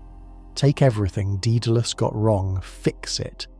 Project Icarus aims to revisit the Daedalus design and improve it with 3 decades of advances in physics, engineering, and our understanding of the universe. The most critical element of the vehicle design is the propulsion system, stipulated in the engineering requirements to be mainly fusion-based propulsion. Science direct. Here is what Daedalus got wrong. It was enormous. 54,000 tons at launch, most of that fuel. It could not decelerate. It burned helium-3 that did not exist in useful quantities anywhere near Earth. It carried a 500-ton payload on a 53,500-ton fuel tank. The ratio was grotesque. Icarus set out to shrink all of those numbers. The design team split into working groups. Some studied alternative fuel cycles, deuterium-deuterium fusion, which uses an isotope of hydrogen that is abundant in seawater. Some studied magnetic confinement instead of inertial confinement, which means squeezing the fuel with magnetic fields instead of crushing it with electron beams. Some studied staged fuel delivery, where different parts of the ship burn different fuel mixes at different phases of the flight. The goal was a starship that could do something Daedalus never attempted. Icarus was meant to break. This is where the design got creative. Instead of one giant engine, Icarus proposed a 2-phase propulsion system. For acceleration, a fusion pulse drive similar in concept to Daedalus but smaller and more efficient. For deceleration, a separate stage that could flip the ship and fire backward at the target star, bleeding off enough velocity to actually enter orbit. The trade-off is the one we have seen before. Braking costs fuel, and the fuel has weight, and the weight slows you down. Icarus concept settled on a cruise speed of around 5% of the speed of light, down from Daedalus's 12%, slower crossing, roughly 100 years to Alpha Centauri. But when you arrive, you stay. And this is a team that actually worked on the details. They published papers. They held annual symposia.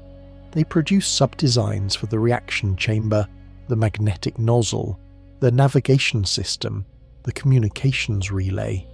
They treated it as a serious engineering exercise. What they kept running into, paper after paper, was fuel. Even with advanced fuel cycles, even with staging, Icarus still needs thousands of tons of fusion-ready isotopes to fly. Deuterium is easy. It exists in ordinary water at a few parts per million. Extracting enough of it for an Icarus mission would take massive industrial scale, but the raw material is there. Tritium and helium-3 remain the problem. Tritium has a half-life of about 12 years, which means it decays while you're trying to store it. Helium-3 is still vanishingly rare on Earth, and still mostly concentrated in places that require mining Jupiter or the Moon to reach in bulk. So Icarus, like Daedalus before it, ends up requiring a solar system-scale industrial base before the first rivet is ever welded. You cannot just build a starship. You have to build the civilization that supplies the starship. The project is still formally active. Papers are still being written, but it has the same problem every interstellar study has.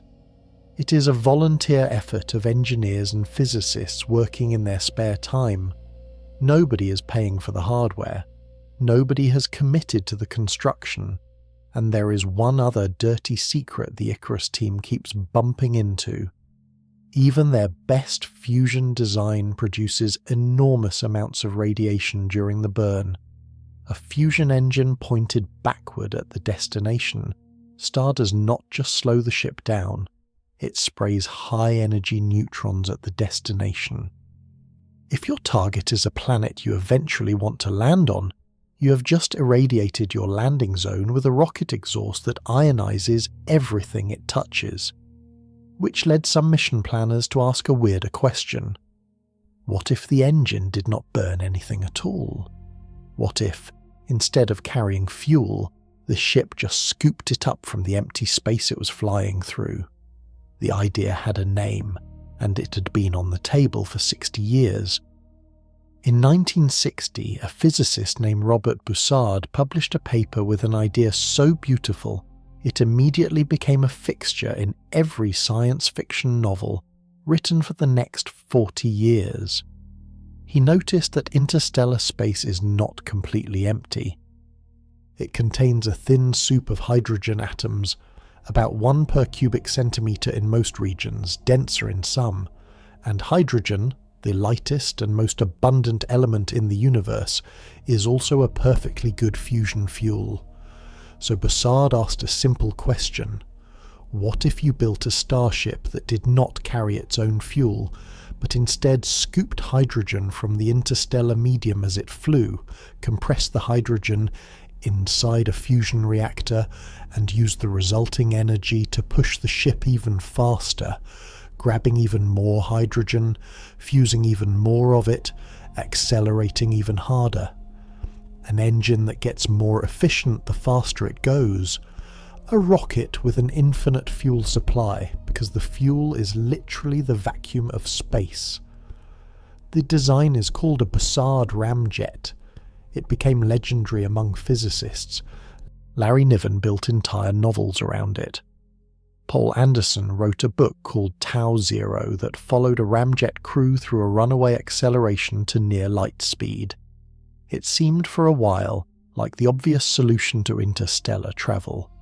No fuel tank, no range limit, just a big magnetic scoop and a very hungry reactor. Here is how the scoop works. The Bussard ramjet cannot use a physical funnel. The scoop would need to be hundreds of miles across to collect useful amounts of hydrogen. Instead, the ship generates a powerful magnetic field out in front of itself, ionizing the hydrogen atoms in its path and funneling them inward along magnetic field lines toward a compression chamber at the core of the ship. Inside the chamber, the hydrogen is crushed to fusion densities, ignited, and the resulting plasma exhaust is directed out the back of the ship by another magnetic field. The more hydrogen you scoop, the more thrust you produce. The more thrust you produce, the faster you go. The faster you go, the more hydrogen you scoop. Positive feedback, all the way up to relativistic speeds. On paper, a working Bussard ramjet could reach a significant fraction of the speed of light, hold that speed indefinitely, and cross the galaxy in decades of ship time. The crew would experience time dilation. Relativity shortens the apparent flight time for anyone moving close to the speed of light, so a journey that takes centuries from Earth's perspective might feel like a few years inside the ship. For a while, this was considered the best plausible answer to interstellar flight. Then physicists started checking the math. The first problem is the density of interstellar hydrogen. It is much thinner than Bussard assumed. In most of the galaxy, there is maybe 1 hydrogen atom per cubic centimetre, not the denser medium originally modelled. To scoop enough hydrogen to keep a useful reactor fed, the magnetic scoop would need to be thousands of miles wide. The energy required to generate a magnetic field that large, continuously for decades, is staggering. The second problem, and this is the one that killed the concept, was pointed out in the 1980s by the physicist Thomas Oppenheimer. Scooping hydrogen out of space costs you energy. The hydrogen is stationary relative to the galaxy, and your ship is moving through it at high speed. When you grab the hydrogen and accelerate it along with your ship, which is what the scoop does, you're doing work against the hydrogen. That work comes out of your forward momentum. In other words, the scoop is a drag, a giant interstellar air brake. The faster you go, the more hydrogen you encounter per second, the more the scoop slows you down. Careful analysis showed that for most reasonable engine efficiencies, the drag from scooping is greater than the thrust from fusing. The ramjet decelerates. It is a brake dressed up as an engine. Some variants of the design, the ram-augmented interstellar rocket for instance, tried to salvage the concept by using the scooped hydrogen only as reaction mass, while carrying fuel on board. These designs work a little better, but they also give up the dream of unlimited range. The Bussard ramjet as originally proposed remains a beautiful, nearly working concept. It is physics plausible. It is not physics practical. Every mission planner who has revisited it since the 1980s has reached the same conclusion. The numbers do not close, which sent the field looking for a quieter answer, something that did not require fusion at all, something that used the gentlest push in nature, applied patiently over a very long time, something that had in fact already flown. Out at the edge of the solar system, pushed not by rocket fuel but by the pressure of our star's light on a silvery sheet, a small Japanese spacecraft has been coasting through the dark for over a decade. Its name is Icarus. It launched in 2010, and it was the first spacecraft in human history to demonstrate in flight that sunlight itself can push a ship forward fast enough to matter. A few years later, the Planetary Society launched LightSail 2 into Earth orbit. Same principle. A thin reflective sail, deployed in space, slowly gaining altitude purely from photon pressure. The flight data is confirmed. Sunlight pushes. Not much, but enough. This is the other path to interstellar flight. Not a dramatic blast of nuclear detonations. Not a billion-watt laser firing from the desert. Just a sail. A very large, very thin sail, and the patience to let it accelerate slowly for years as light does its quiet work. The physics is simple. Photons, particles of light, carry momentum. When they strike a reflective surface, they transfer that momentum to the surface. The force is tiny. At Earth's orbit, sunlight exerts a pressure of about 9 micronewtons per square meter of sail, microscopic. But apply it continuously, day after day, year after year, and the speed adds up. A solar sail launched from Earth orbit can gradually spiral outward, accelerating as it goes. By the time it reaches the outer solar system, it can be moving at tens of thousands of miles per hour, speeds comparable to Voyager, achieved without burning a single drop of fuel. The problem is, what happens next?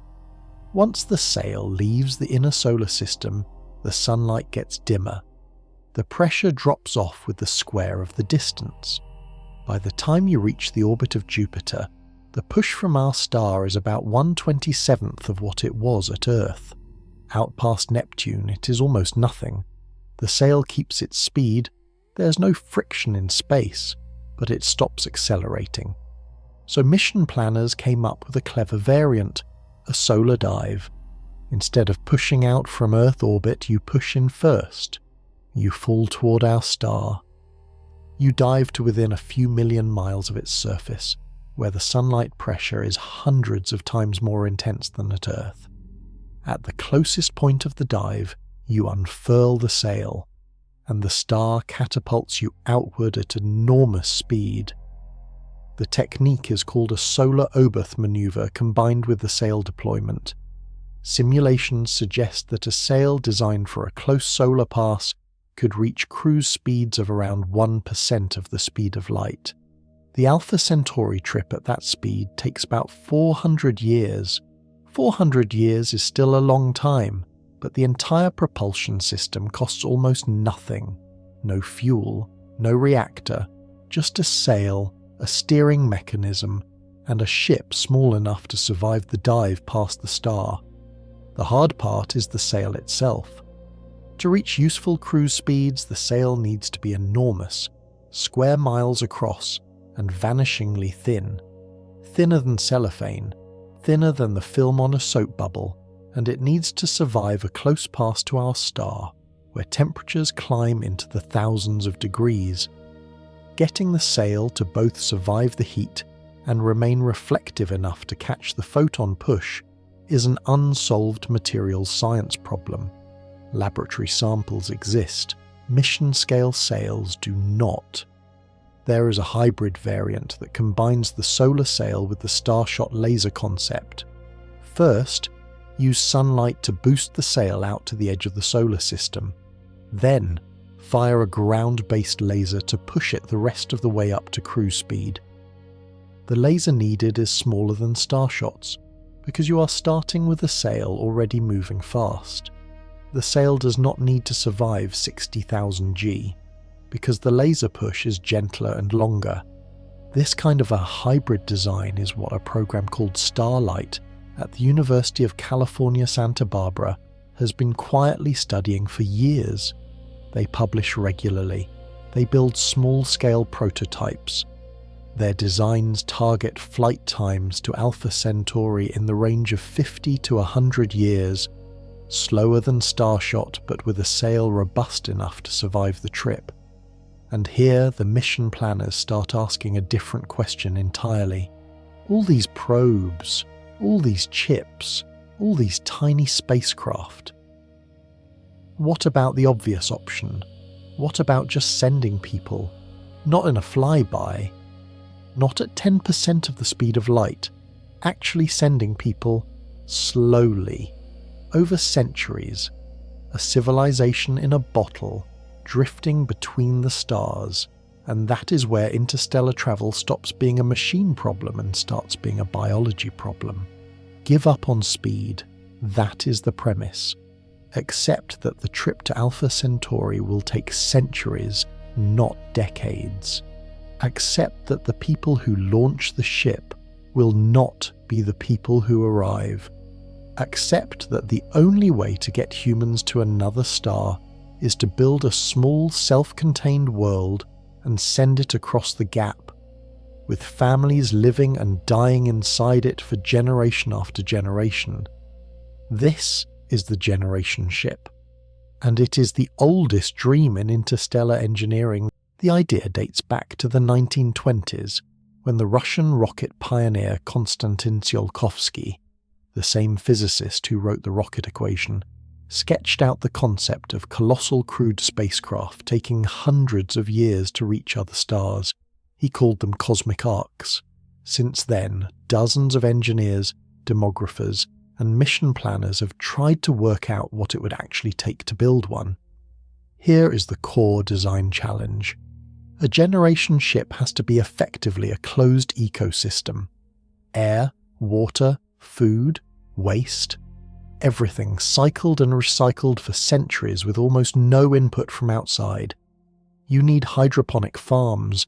You need livestock or alternative protein sources. You need oxygen-producing plants balanced against oxygen-consuming humans. You need bacteria to recycle waste.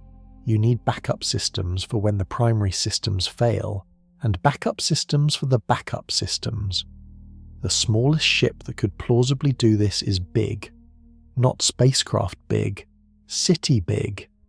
A rotating cylinder measured in miles, spinning fast enough to generate artificial gravity at its inner surface, housing a population in the thousands. Recent studies by the astrophysicist Frederick Marren at the University of Strasbourg ran detailed genetic simulations and concluded that the minimum viable crew to maintain long-term genetic diversity over a multi-century voyage is somewhere around 98 people, with strict mating rules to avoid inbreeding. 98 people, minimum. And that assumes perfect medical care, perfect mating cooperation, and 0 catastrophic deaths along the way. A more realistic number, accounting for disease, accidents, and voluntary reproductive choices, climbs into the high hundreds or low thousands. That is the population of a small town. Now feed that town for 300 years with no deliveries. This is the first place generation ships start breaking down as a mission concept. Closed-loop life support at small scales has been tested on Earth. The Biosphere 2 experiment in Arizona, for instance, where a handful of researchers sealed themselves into a glass enclosure for 2 years in the 1990s. It did not go well. Oxygen levels dropped dangerously. Crops failed. Psychological tensions split the crew. And that was a 2-year experiment with constant oversight and the option to open the doors. A generation ship cannot open the doors. If the closed loop starts to fail, there is no rescue. The nearest port is the one you left, and by now it is light years behind you. Then there is the psychology. Imagine being born on a generation ship. You will live your entire life inside a metal cylinder. You will never see a planet. You will never walk on a beach. You will never look up at a real sky. You will know from childhood that you're a middle generation, not the founders who chose to go and not the arrivals who will step out onto a new world. You are cargo. You exist to maintain the ship and produce the next generation of caretakers. Every hope you have will be about a destination you will never reach. Sociologists who have studied long-duration confinement, nuclear submarines, polar research stations, space stations, report that morale and cohesion break down well before the centuries a generation ship would require. Revolts are likely. Religious schisms are likely. The collapse of purpose is likely. By generation 3 or 4, the original mission may be forgotten or deliberately abandoned. And there is one more problem nobody likes to mention. What if, after 300 years, the ship arrives at Alpha Centauri, and the planets are not habitable? What if Proxima b is tidally locked and lethal? What if the gas giant around Alpha Centauri A has no usable moons? The crew cannot go home. The ship cannot turn around. They're committed to whatever is at the other end of the trip. Generation ships, on paper, are physically possible. On the careful engineering calculations, they break down somewhere between the ecology and the sociology. The biology may not survive the trip at all, which is why some designers have turned to a different biology entirely. Not living crew, frozen ones, or not even crew at all, just embryos, tiny packages of potential life, waiting out the centuries in deep freeze, grown into humans only after arrival. And that approach has its own particular horrors. If a generation ship drowns in its own sociology, the obvious workaround is to skip the generations, put the crew to sleep for the whole trip, freeze them at launch, thaw them on arrival. 400 years pass outside the ship. Inside, nobody ages. Nobody has children they will never see again. Nobody has to build a civilization inside a metal tube.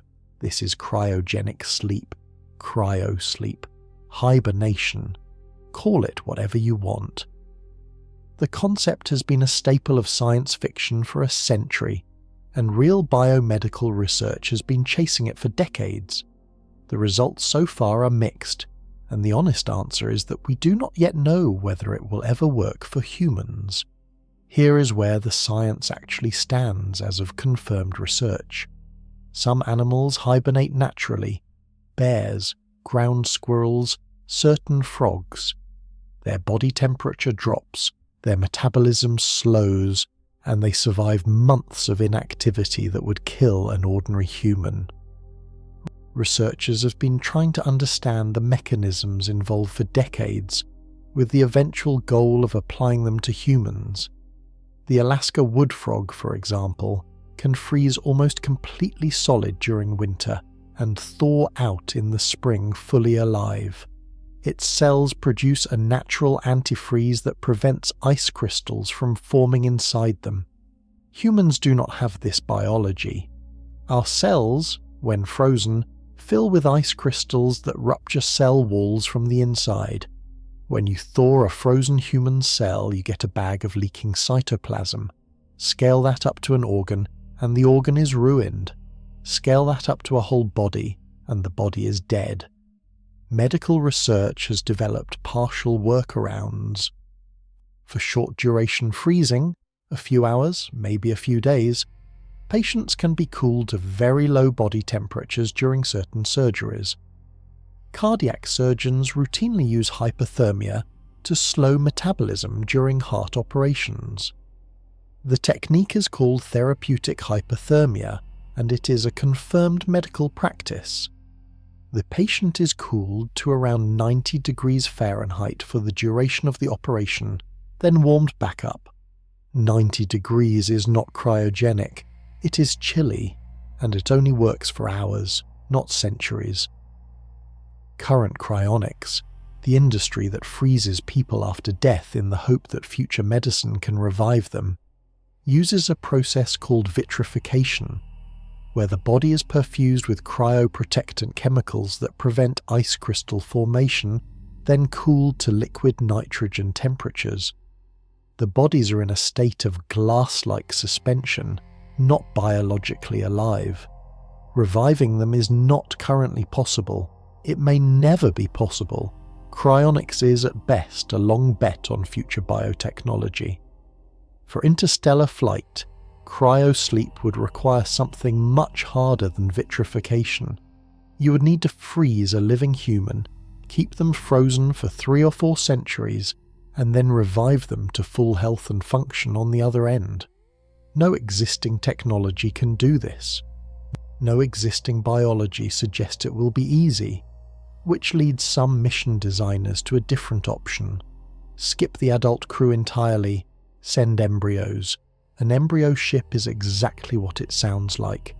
Instead of frozen adults, the spacecraft carries frozen human embryos. Eggs fertilized in a laboratory, preserved in liquid nitrogen, shipped across light years in a storage vault.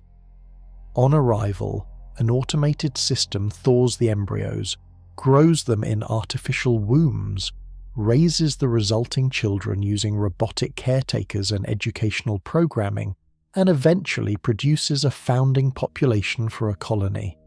This is a serious proposal. It has been published in peer-reviewed journals. The British astrobiologist Adam Crowell and the American engineer Cameron Smith have both written papers on the engineering and biology requirements. The problems are severe. Artificial wombs that can bring a human fetus from embryo to newborn do not yet exist. Research is ongoing. A lamb was gestated to term in an artificial womb at the Children's Hospital of Philadelphia in 2017, which is a real and confirmed milestone. But scaling that to humans is still years or decades away. And raising children from infancy with no human caretakers, only robots and programs, is a psychological experiment that no ethicist anywhere has been willing to endorse. The first generation of colonists on an embryo ship would be a population of humans who had never been held by a parent, who had never heard a human voice that was not a recording, who had been raised from birth by machines. What kind of society they would build at Alpha Centauri is a question that keeps the ethicist up at night. So cryosleep may be impossible, embryo ships may be monstrous, and even if we solve all of that, the ship itself still has to survive the flight. Because space is not just empty and cold, Space is radioactive, and 400 years of interstellar radiation will kill a crew long before the ship arrives. Pull on a hazmat suit, walk into the hottest room at a nuclear power plant right next to the reactor core. Stay there for 20 minutes. You will die within days from acute radiation sickness. Your cells will be destroyed faster than your body can repair them. You will bleed from every orifice. Your immune system will collapse. It is one of the worst ways to die. Now take that same dose, spread it out over 400 years, and apply it continuously to a crew sealed inside a metal tube. That is roughly what interstellar flight does to a spacecraft. Space is full of radiation. Two main sources, both confirmed, both lethal in sufficient quantity. The first is solar particle events, streams of high-energy protons and electrons blown outward from our star during flares and coronal mass ejections. Astronauts on the International Space Station are inside Earth's magnetic field, which deflects most of this. Astronauts going to the Moon, as during the Apollo missions, had to race across the gap quickly enough that no major flare hit them. A long-duration mission outside the magnetic field would eventually catch a big flare, and the crew dose would be severe. The second source is galactic cosmic rays. These are high-energy particles, mostly protons, but some heavier nuclei like iron, that come from outside our solar system, flung across space by supernova explosions elsewhere in the galaxy. They arrive from every direction. They are moving at nearly the speed of light. They pass through ordinary spacecraft walls like the walls are not there, and they do real damage to living tissue. The dose rate in interstellar space is about 30 times higher than the dose rate on the surface of Earth. A human inside a standard spacecraft hull without special shielding accumulates dangerous cumulative radiation damage within a few years. Over a 400-year mission, the total dose would be many hundreds of times the lethal threshold, applied slowly enough to manifest as cancer, organ failure, and cognitive decline rather than immediate death. The crew does not get dramatically sick and collapse. The crew gets progressively weaker, sicker, stupider, year after year, until the people who arrive at Alpha Centauri, if any of them survive, are barely functional. Cosmic rays also damage the ship itself. Electronics degrade under sustained high-energy particle bombardment. Memory chips develop errors. Transistors fail. Critical systems go bad. Backup systems go bad. Over centuries, the spacecraft's onboard computer becomes a mosaic of failed circuits and workarounds. Every piece of electronics on the ship must be radiation-hardened, redundantly backed up, and capable of self-repair at a level of sophistication we cannot currently build. How do you shield against this? The best passive shielding is mass, lots of it. Several feet of water, or packed rock, or lead absorbs the particles before they reach the crew. But mass is weight, and weight is fuel, and fuel is the killer of every interstellar mission plan. A spacecraft with enough shielding to protect a crew for 400 years would be too heavy to accelerate to any useful speed. Some designers propose active shielding, powerful magnetic fields surrounding the ship, deflecting charged particles the way Earth's magnetic field deflects them. The physics works. The engineering is terrifying.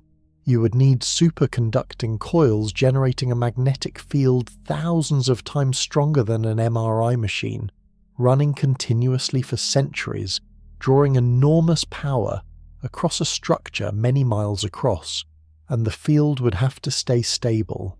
A magnetic field collapse in interstellar space would dose the crew instantly. There are other tricks. Water tanks can double as living space and radiation shielding. Hydrogen-rich materials like polyethylene are surprisingly effective at absorbing cosmic rays compared to heavier metals, but all of these solutions add mass. All of them increase the ship's fuel burden. All of them push the already marginal mission plan further out of reach, and there is one more radiation source that only matters when you arrive: the destination itself.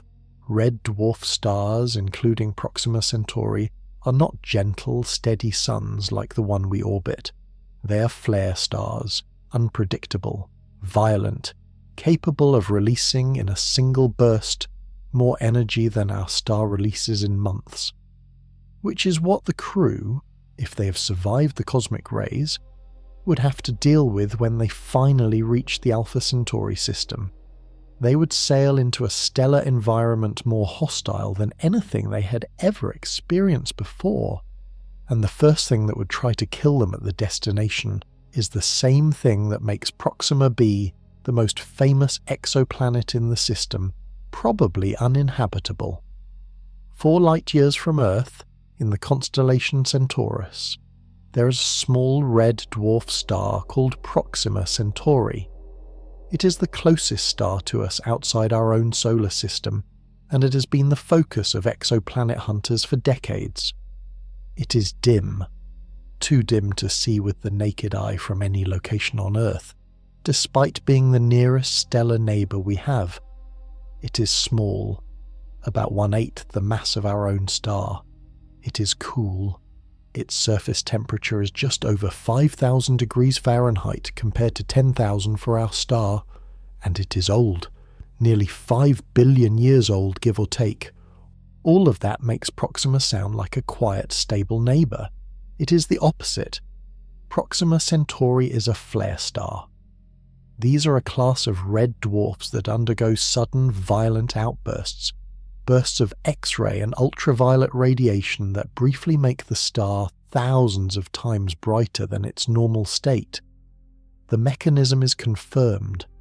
Red dwarfs have strong, tangled magnetic fields that periodically snap and reconnect, releasing enormous bursts of energy in the process. For a few minutes the star goes berserk, then it settles back down. These flares happen often, in some cases multiple times per day. Observational data from the ATCA radio telescope and the Hubble Space Telescope have captured Proxima flaring repeatedly over the past decade. Some of the biggest flares release energy equivalent to thousands of the largest solar storms ever recorded from our own star. Now consider what this means for any planet orbiting Proxima. Proxima's habitable zone, the range of orbital distances where liquid water could theoretically exist on a planet's surface, is much closer to the star than Earth is to our Sun. Because Proxima is dim, the zone where a planet gets Earth-like warmth sits at about 5% of the Earth-Sun distance. A planet in Proxima's habitable zone is orbiting about 20 times closer to its star than we orbit ours. When Proxima flares, any planet in that zone is exposed to an intense blast of radiation from nearly on top of the source. Imagine Earth being hit by a solar flare thousands of times more powerful than the biggest ones on record, from a star 20 times closer. The planet's atmosphere would be stripped, its surface would be sterilized, its water would be broken apart by ultraviolet photons and bled off into space, atom by atom.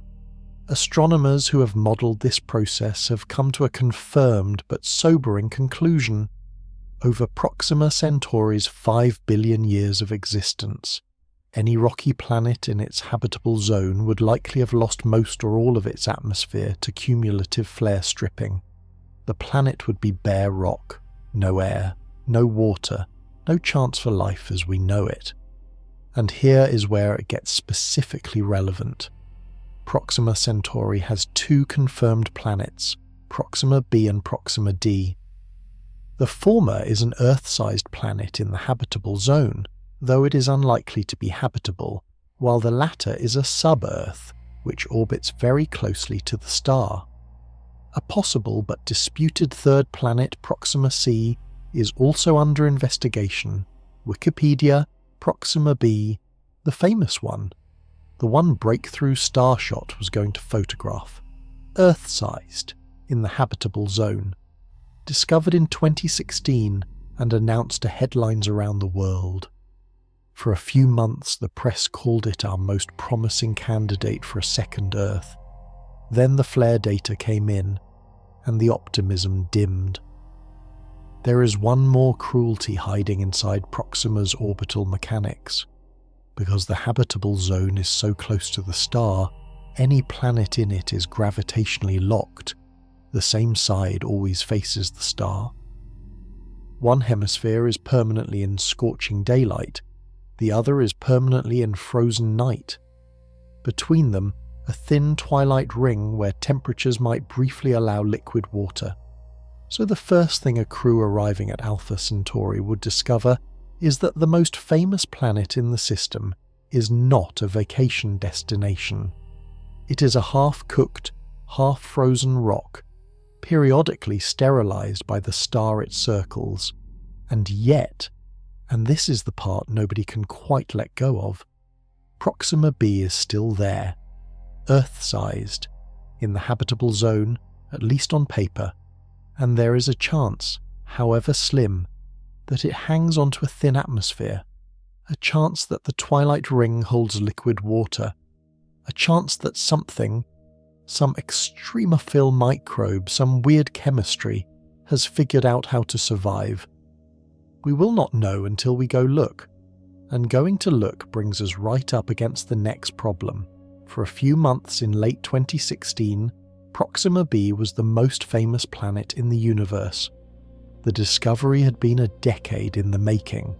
European Southern Observatory astronomers, led by Guillaume Anglada Escudé, had been tracking tiny wobbles in the light of Proxima Centauri using a technique called Doppler spectroscopy.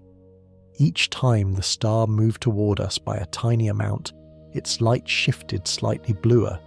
Each time it moved away, it shifted slightly redder. The pattern repeated every 11.2 days. Something was tugging on the star, something planet-sized. They called it the Pale Red Dot Campaign. The name came from Carl Sagan's pale blue dot description of Earth seen from deep space. In this case, the pale red dot was an Earth-like world around a red star, maybe 4 light-years from us. On August 24, 2016, they announced the confirmation. Proxima Centauri b is an exoplanet orbiting within the habitable zone of the red dwarf star Proxima Centauri, part of the larger triple star system Alpha Centauri, at a distance of about 4.2 light-years from Earth. Wikipedia. Here is what the data tells us, confirmed.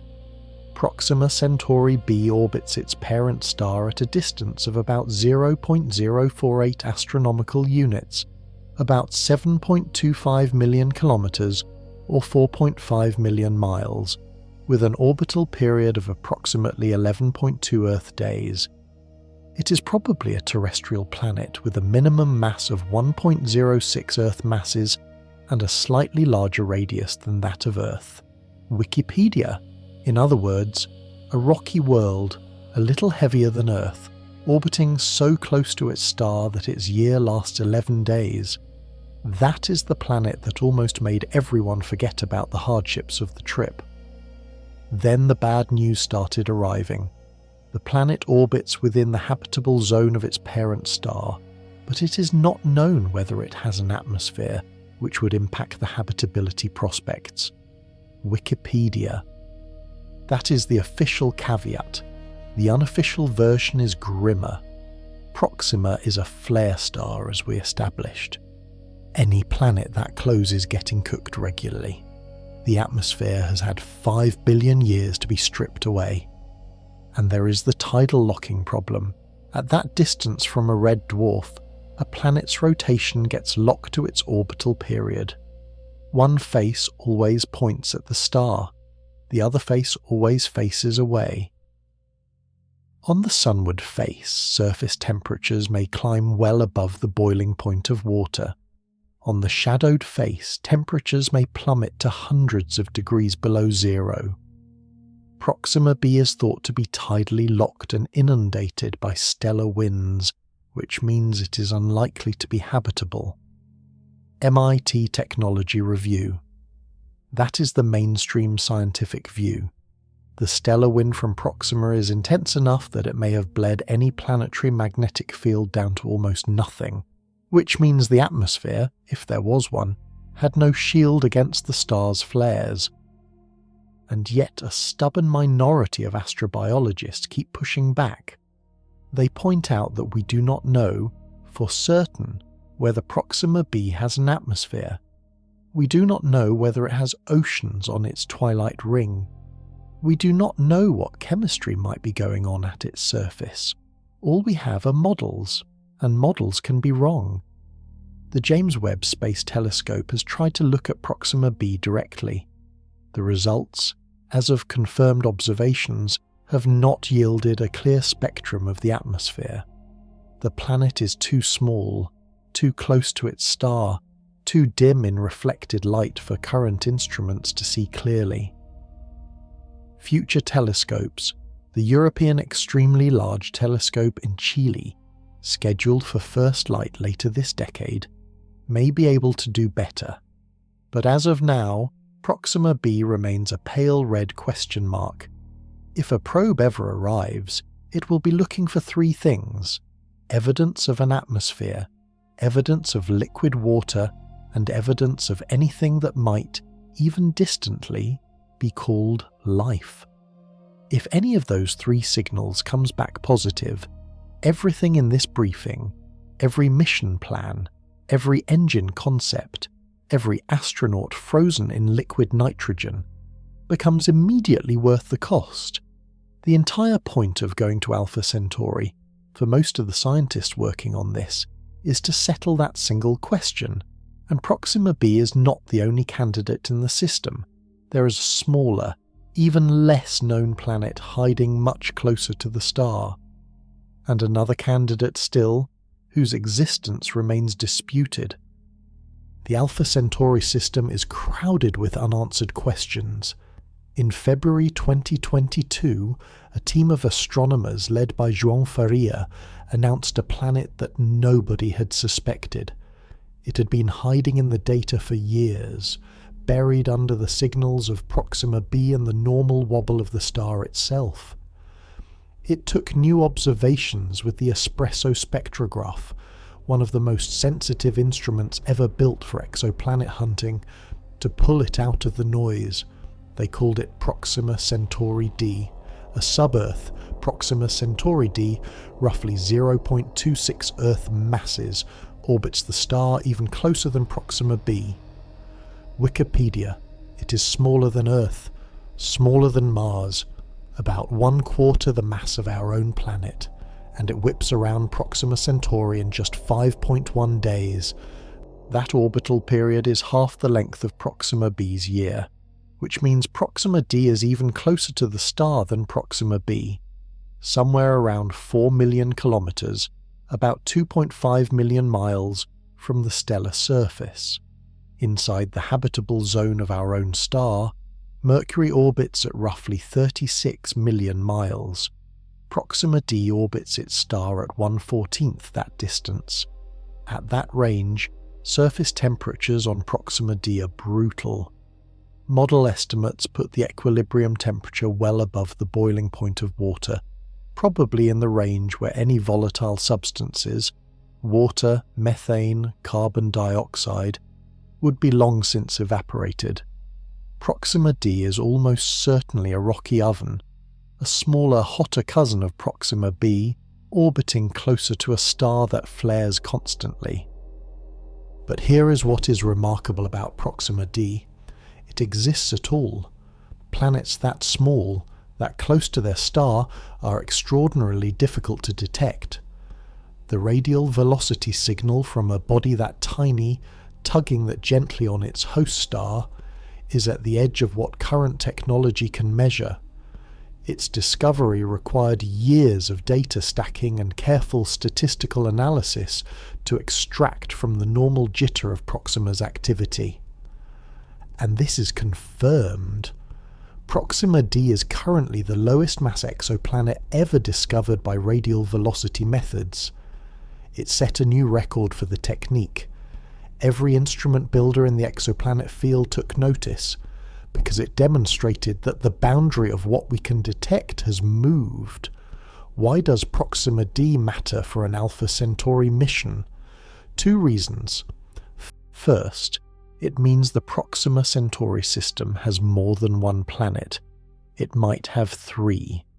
An exoplanet candidate named Proxima Centauri c was reported in 2020, but its existence has since been disputed due to potential artifacts in the data. Wikipedia Proxima c, if it exists, is a much bigger world, several times Earth's mass, orbiting far out from the star with a year of about 5 Earth years. The radial velocity signal for Proxima c is ambiguous. The direct imaging signal from the Very Large Telescope in Chile hinted at something strange, possibly a ringed gas giant, but follow-up observations have been inconclusive.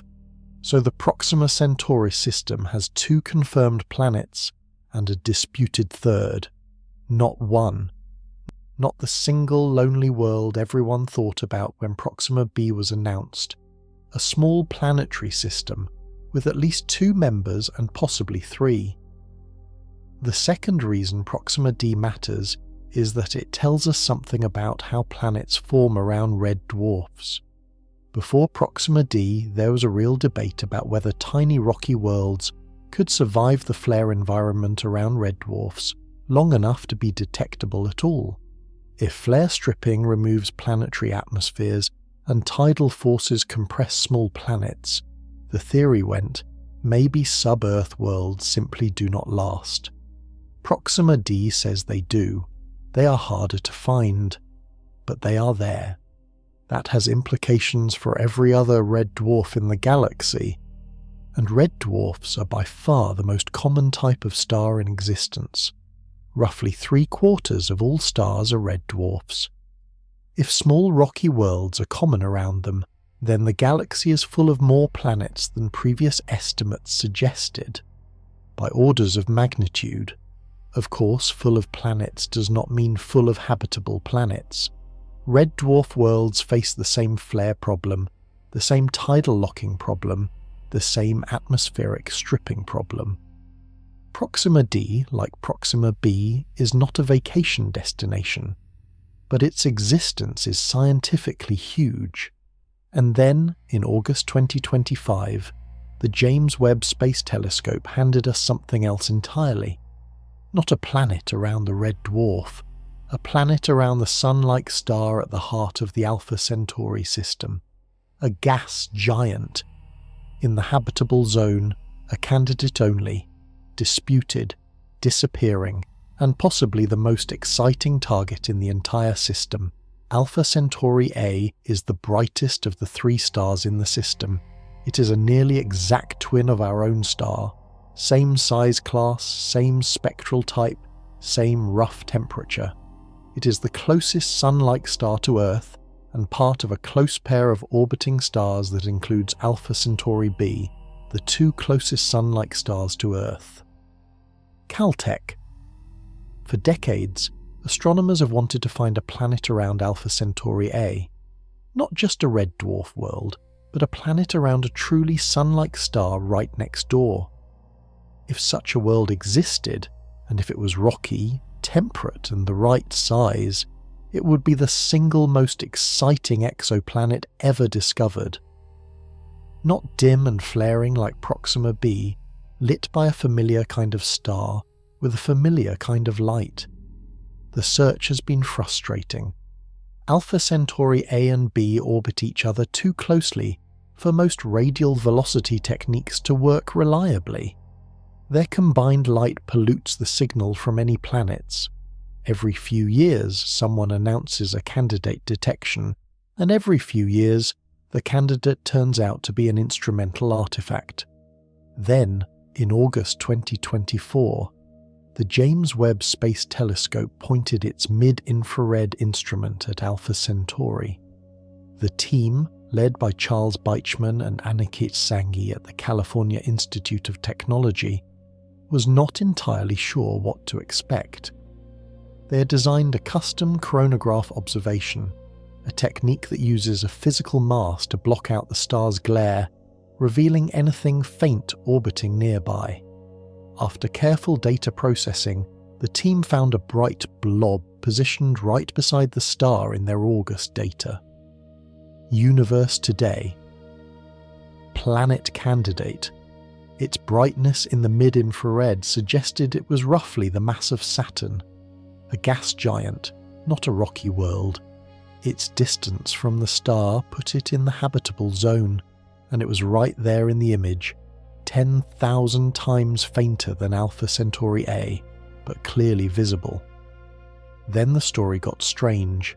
The team took 2 more observations. In February and April 2025, the blob disappeared in the next 2 observations. Universe Today. It was gone. The candidate that had been so clear in August had vanished by February. We are faced with the case of a disappearing planet. To investigate this mystery, we used computer models to simulate millions of potential orbits, incorporating the knowledge gained when we saw the planet, as well as when we did not. Universe Today. That quote is from Aniket Sanghi, the Caltech doctoral student who ran the orbital analysis.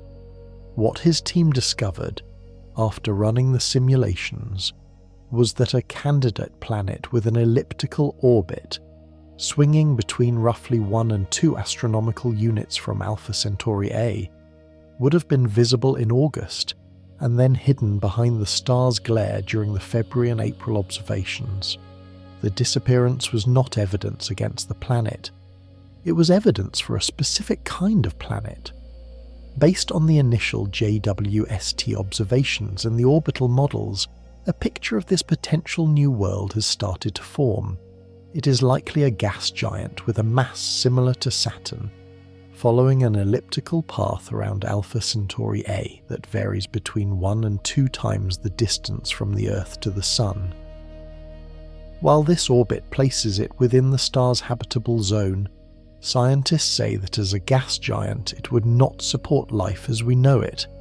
Astronomy.com, a Saturn-sized world, in the habitable zone, around the closest Sun-like star. If confirmed, this is the most important exoplanet discovery since Proxima b. Possibly more important because Alpha Centauri A is a proper Sun-like star, not a flaring red dwarf. Any moons orbiting this gas giant would sit in the habitable zone, and we know moons orbit gas giants. Our own solar system has several that would be in our habitable zone if you moved them into a different orbit. Confirmation is pending. If the planet is real and travelling on its expected orbit, it should reappear beside Alpha Centauri A in August 2026. AAS Nova. That is a specific, testable prediction. If the James Webb Space Telescope points at Alpha Centauri A this August and sees the blob again in the right place, the planet is confirmed. If it does not, the candidate dissolves back into noise. Either way, a crew arriving in the Alpha Centauri system would find worlds waiting for them at both of the system's brightest stars. The question is whether any of those worlds can host life, or at least a landing, and that question opens a strategic problem every mission planner quietly hates. Which one do you target? Alpha Centauri is not 1 star. It is 3, gravitationally bound, doing a slow dance around a common centre of mass. Alpha Centauri A and Alpha Centauri B are the main pair, 2 Sun-like stars orbiting each other every 80 years at distances that vary between the orbit of Saturn and the orbit of Pluto. Proxima Centauri sits much farther out, roughly 1/5 of a light year from the main pair, in a wide and loose gravitational loop that takes over 500,000 years to complete. From a mission planner's seat, this is a nightmare. You do not get to visit Alpha Centauri and see it all. You have to pick a target. A probe that visits Proxima Centauri and its planets will not be in the same part of the system as the gas giant around Alpha Centauri A. The stars are light weeks apart, roughly a fifth of a light year between Proxima and the main pair. A probe would need its own propulsion system to move between them, and the fuel budget for that has not been in any mission plan to date. So every serious Alpha Centauri mission concept has had to pick. Breakthrough Starshot in its original form was aimed at Proxima Centauri and the confirmed planet Proxima b. The mission logic was straightforward. Proxima is closer. It has a confirmed Earth-sized planet in its habitable zone. It is the highest scientific payoff target if the question you're asking is there an Earth-like world next door? Project Longshot back in the 1980s was aimed at Alpha Centauri b. The choice was partly made because Proxima Centauri had not yet been confirmed to have planets. Its planetary system was not discovered until decades after Longshot was designed, and partly because a Sun-like star seemed like a more promising target for finding habitable worlds. Now, with the James Webb evidence for a gas giant around Alpha Centauri A, the target list has shifted again. If that gas giant is real, and if it has a substantial moon system, then a probe aimed at Alpha Centauri A might find the most valuable real estate in the system. Big moons around gas giants, in the habitable zone of a sun-like star, could be lit by a familiar kind of light, warmed by a familiar kind of warmth, and shielded from their star's radiation by their parent planet's magnetic field. These are the moons of science fiction. Endor from Star Wars, Pandora from Avatar. The kind of world human imagination has painted for a century. And there is a chance, confirmed only by pending follow-up observations, that a real example of such a world is orbiting the closest sun-like star to Earth. But the choice is not simple. The gas giant is unconfirmed. Proxima b is confirmed but probably uninhabitable. Proxima d is confirmed but too hot to matter. A candidate planet called Proxima c is disputed. And any mission commitment requires locking in a target decades before the probe launches, because the mission architecture depends on which star you're aiming at. If you fly a laser-pushed chip to Proxima Centauri and discover during the 20-year flight that the gas giant around Alpha Centauri A has been confirmed and is surrounded by habitable moons, you cannot course correct. The chip is already going the wrong way. Its fuel is the laser, and the laser has long since stopped firing. This is why mission planners want to go to Alpha Centauri multiple times. Not one probe, a fleet. Different probes for different targets. Different architectures for different missions. 100 chips to Proxima, 100 to Alpha Centauri A, 100 to Alpha Centauri B. The sum cost is more than any single government has ever spent on space exploration, but the scientific return is for the first time comparable to what we learned when our own probes first crossed interplanetary space. Here is the uncomfortable truth. If we ever go to Alpha Centauri, we will probably not know the most important thing about the system, whether the gas giant around Alpha Centauri A is real and habitable, until after the mission is already underway, and we will not be able to redirect. We will just have to watch the photos arrive 8, 12, 20, 24 years later and see which of our guesses was right. There is one more constraint that none of the previous chapters have adequately addressed. Even if we pick the right target, and even if the probe arrives successfully, and even if the photos are good, the photos take time to come home, and the time they take changes everything about how the mission is run. Because the speed of light is the speed of light, it is fixed, it is immovable, and over 4 light years, it is painfully slow. Pick up a phone and call someone on the other side of the world. There is a tiny delay between when you speak and when they hear you, a fraction of a second, usually less than half. This is the speed of light delay in the signal bouncing through satellites and fiber optics. Most people never notice it. Occasionally, in international broadcast, the delay becomes obvious and awkward. Now imagine that delay is 4 years and 4 months. That is the one-way communication time between Earth and Alpha Centauri. If you send a signal to a probe orbiting Proxima Centauri right now, the probe does not receive it until early 2030.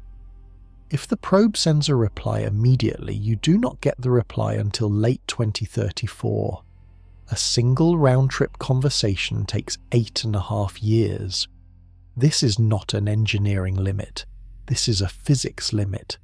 The speed of light is a constant of the universe.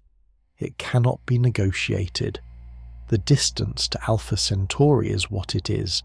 The signal takes what it takes.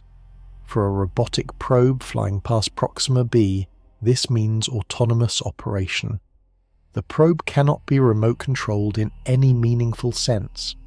By the time a controller on Earth sees a problem and sends a correction, the probe has long since crashed or sailed past the problem entirely. The entire flight has to be pre-programmed, executed without oversight, and its results transmitted back as a one-way data stream.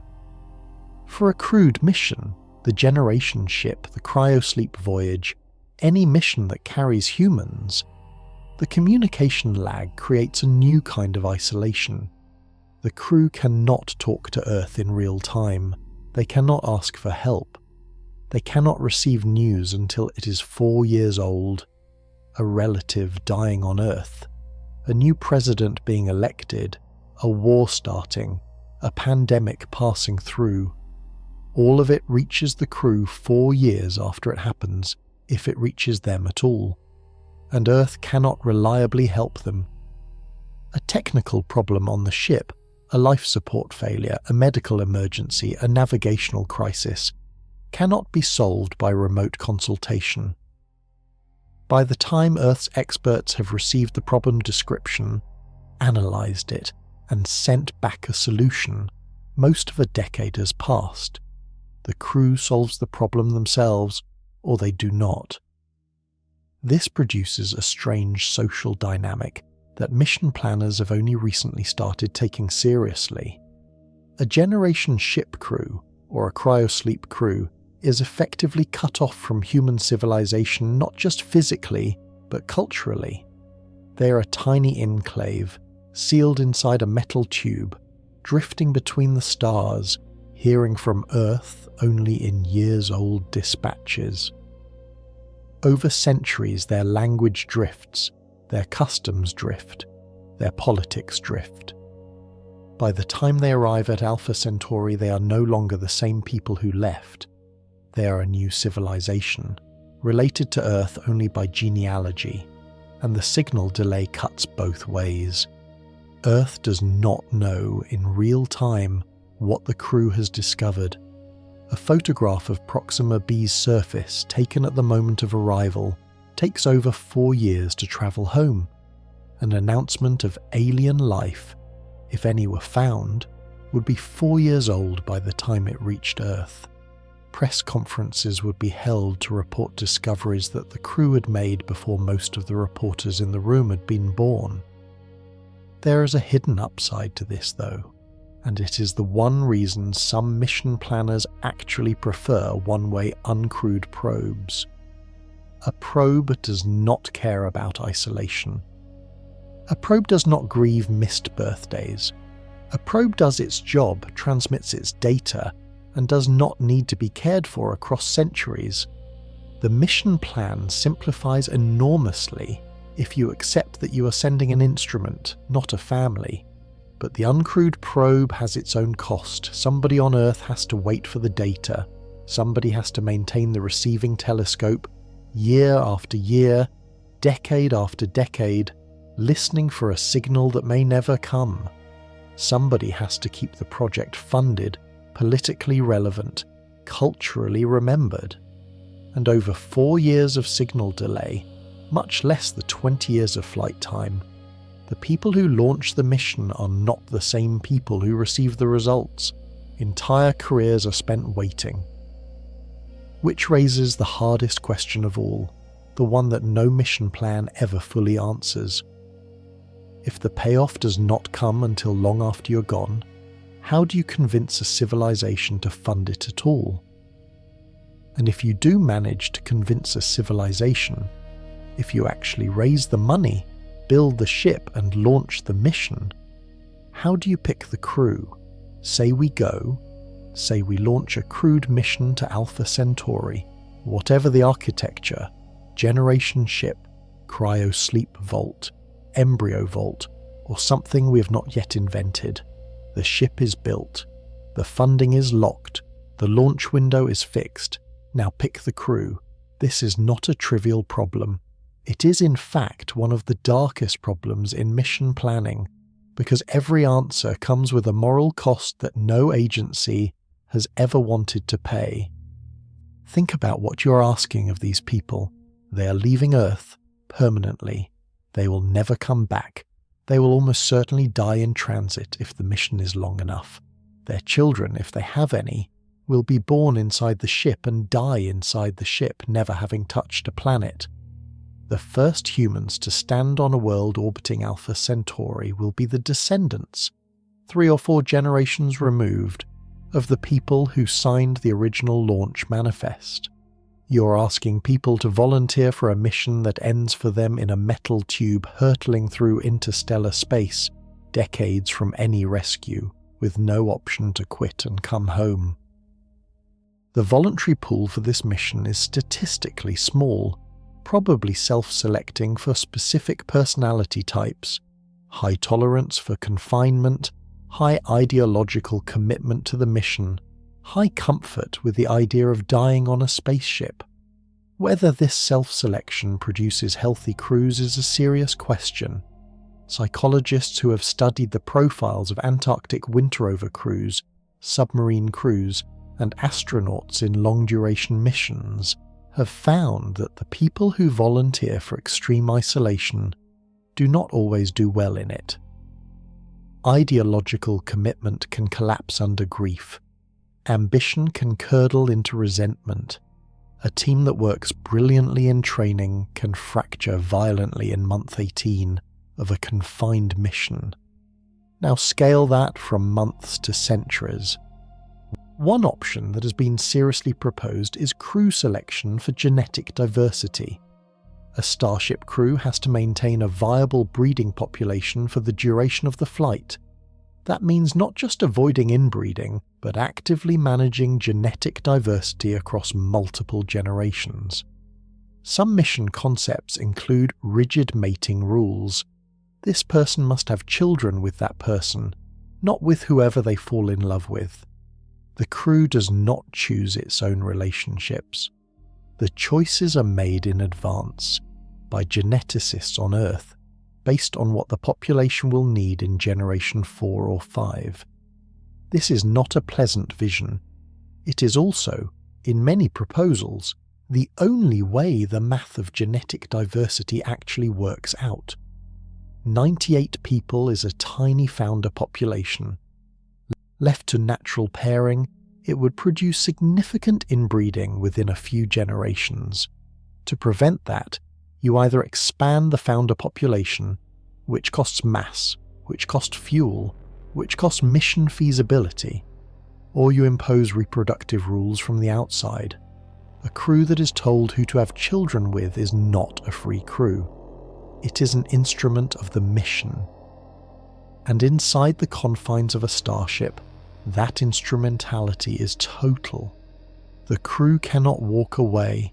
They cannot appeal to a higher authority. They cannot vote themselves a different arrangement without breaking the mission. Some mission planners have argued in response to these concerns that Starship crew should be drawn from cultures that are already comfortable with arranged marriages, collective child-rearing, and strong communal norms. Others have argued the opposite, that a Starship crew should be drawn from cultures with strong traditions of individual choice to avoid breeding resentment against the mission rules. Neither side has won the argument. The ethical foundation for selecting who gets to go is not settled, and probably cannot be settled in advance. And here is the final twist. The crew members who launch the mission are not the crew members who matter. The founders board the ship and die. It is their grandchildren or great-grandchildren who arrive. Those descendants never agreed to anything. They were born into the mission.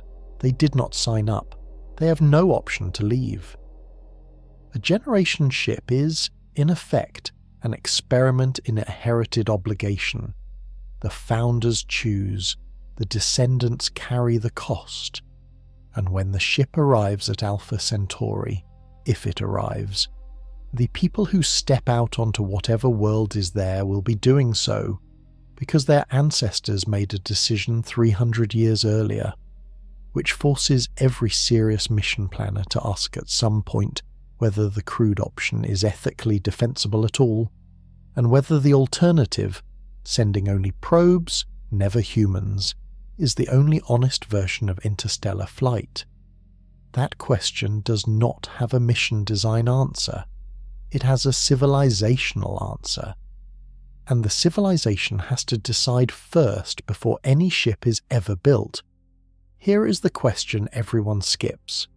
If humanity decided today, right now in 2026, to launch an Alpha Centauri mission, how long before the ship actually leaves?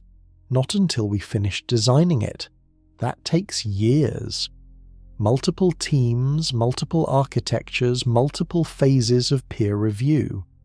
Project Daedalus, even as a paper study, took 5 years of part-time work to produce. A real fundable mission design would take longer. Project Longshot took 2 years of intensive design work, and it was a small-scale academic study. A full engineering plan for a working starship, the kind you could take to a construction yard, would be a decade-long effort involving thousands of engineers. 10 years minimum just for the paperwork, then the construction. A Daedalus-class starship needs to be built in orbit. Space Station Freedom never happened in real life. The International Space Station is smaller than what any starship would require. So before you can start welding starship hulls, you need to build an orbital construction facility capable of assembling and supporting a 50,000-ton vehicle. That facility does not exist. Its design would take another decade. Its construction would take 2 or 3 more decades. You're 15 years in, and you have a shipyard, not a ship. Then the supply chain. Fusion fuel, if the mission uses fusion, has to be produced or mined in bulk. Helium-3 from Jupiter, as discussed earlier, requires establishing a floating mining industry in the Jovian atmosphere. That is not a quick job. It is a solar system scale undertaking that itself requires spacecraft, crew rotation infrastructure, and a supply chain back to Earth. Estimates for establishing helium-3 mining operations run in the range of 20 to 30 years of effort, assuming the political and economic will to do it. You're now 30 years in. No starship yet, just a shipyard, a fuel supply chain, and a lot of spent budget. Then the actual construction of the vessel. 50,000 tons of structural alloy, fusion engines, reaction chambers, reaction mass, cryogenic storage, communications arrays, payload instrumentation, in Earth orbit. Assembled by robots and astronauts, under tight tolerances, without any prior starship from which to copy. Construction time for a first-of-its-kind industrial project of this scale has no good analogue in human history. The International Space Station took over a decade to assemble, and it is perhaps 1% the size of a Daedalus-class ship. Reasonable estimates for a Starship build run 20 to 40 years. You're now 50 to 70 years in. The people who started the project are now in their 70s, 80s, or dead. The original engineers have handed the work to the next generation, who are now handing it to the one after that, then fueling. For a Daedalus-class mission, that is another 5 to 10 years of shuttle flights from Jupiter, loading helium-3 into the ship's storage tanks, then launch. The ship begins acceleration, slowly at first, burning through its first stage fuel over months or years. By the time the ship is at cruise velocity, another few years have passed, and the flight time itself, 50 years for Daedalus, 100 years for Longshot, 20 years for Starshot. Then the signal delay, then the data analysis.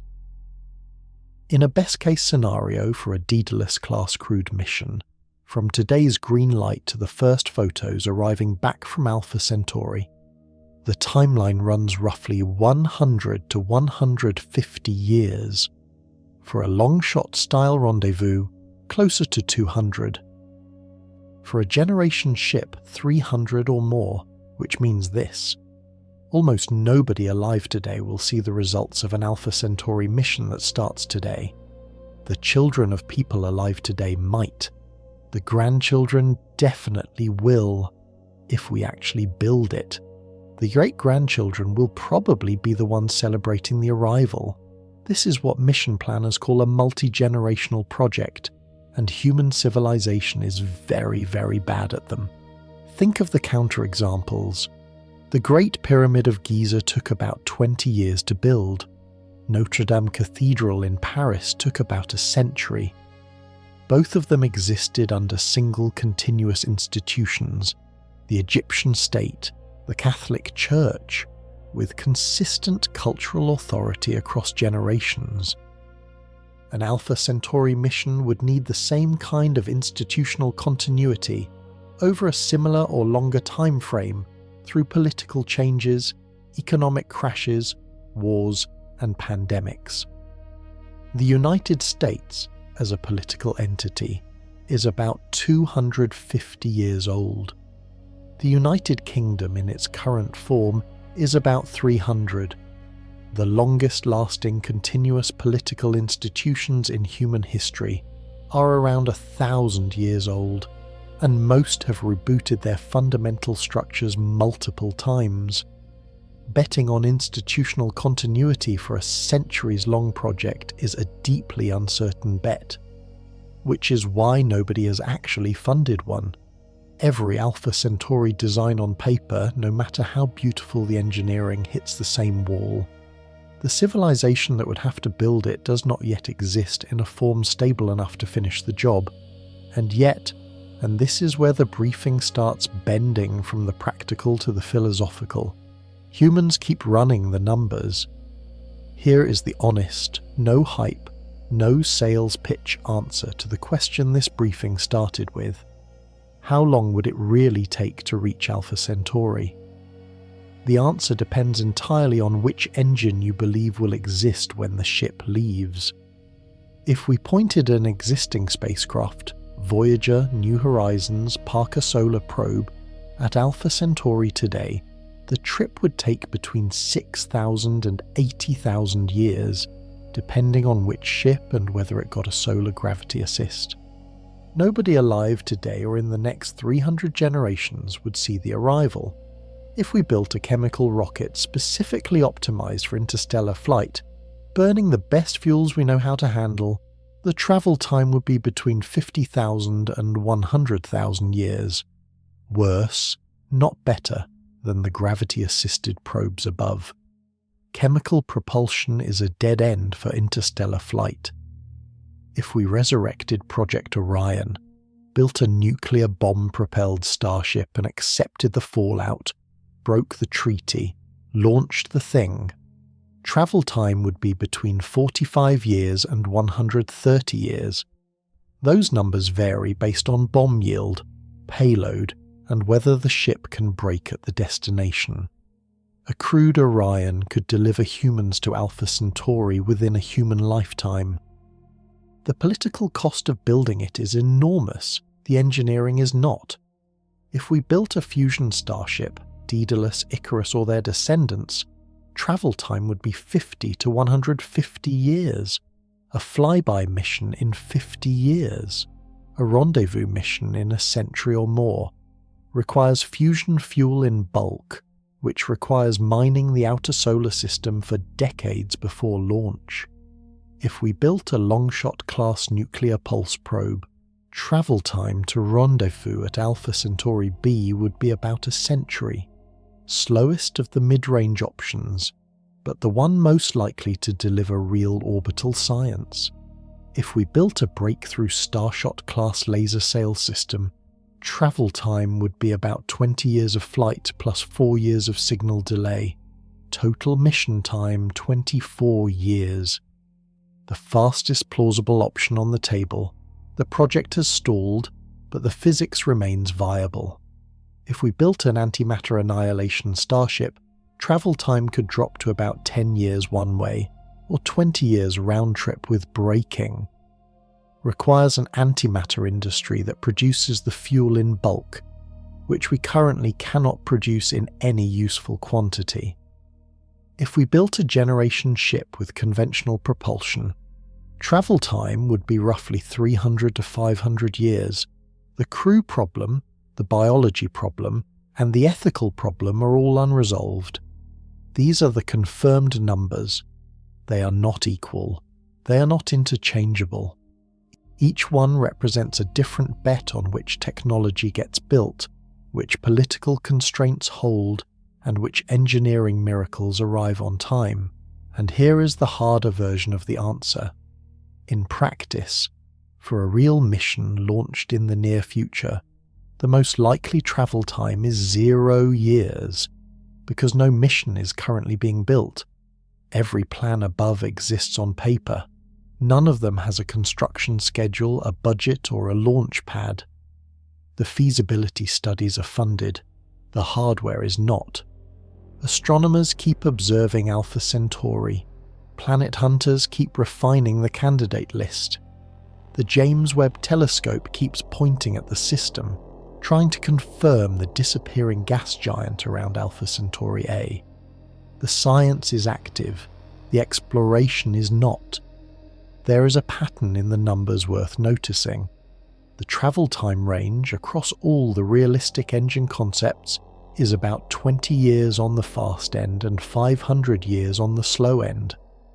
That is a factor of 25 between the best and the worst, which means the answer to how long is not a single number.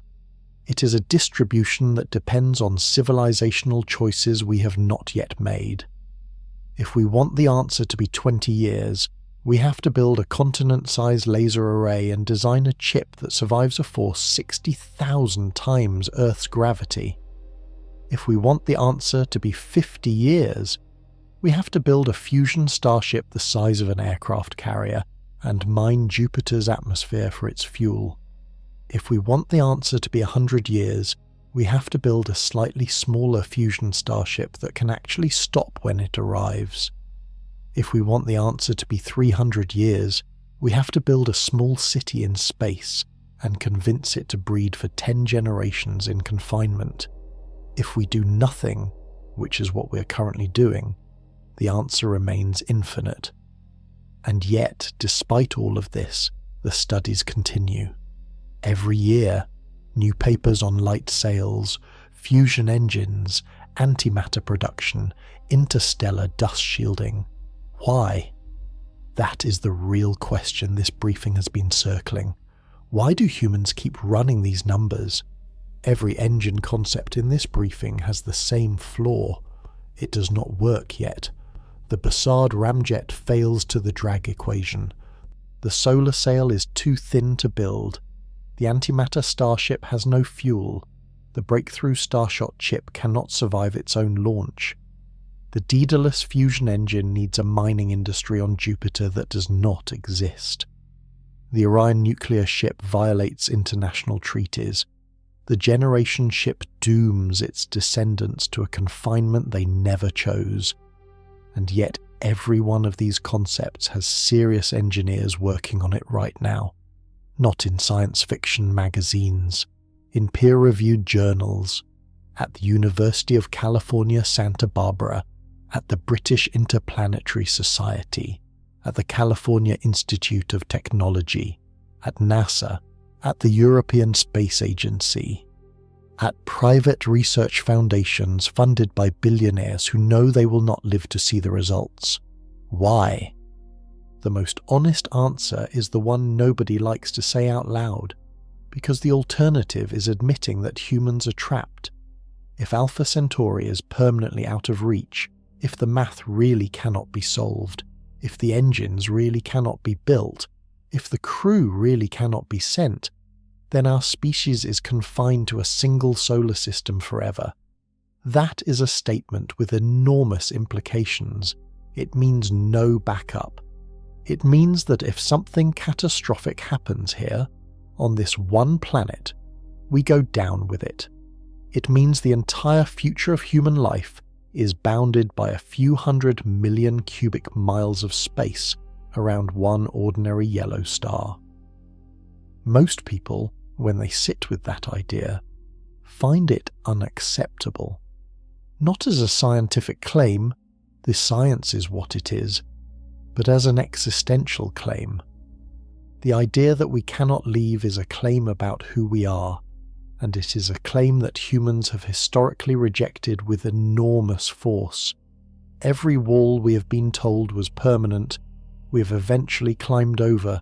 The oceans were permanent. We built ships. The sky was permanent.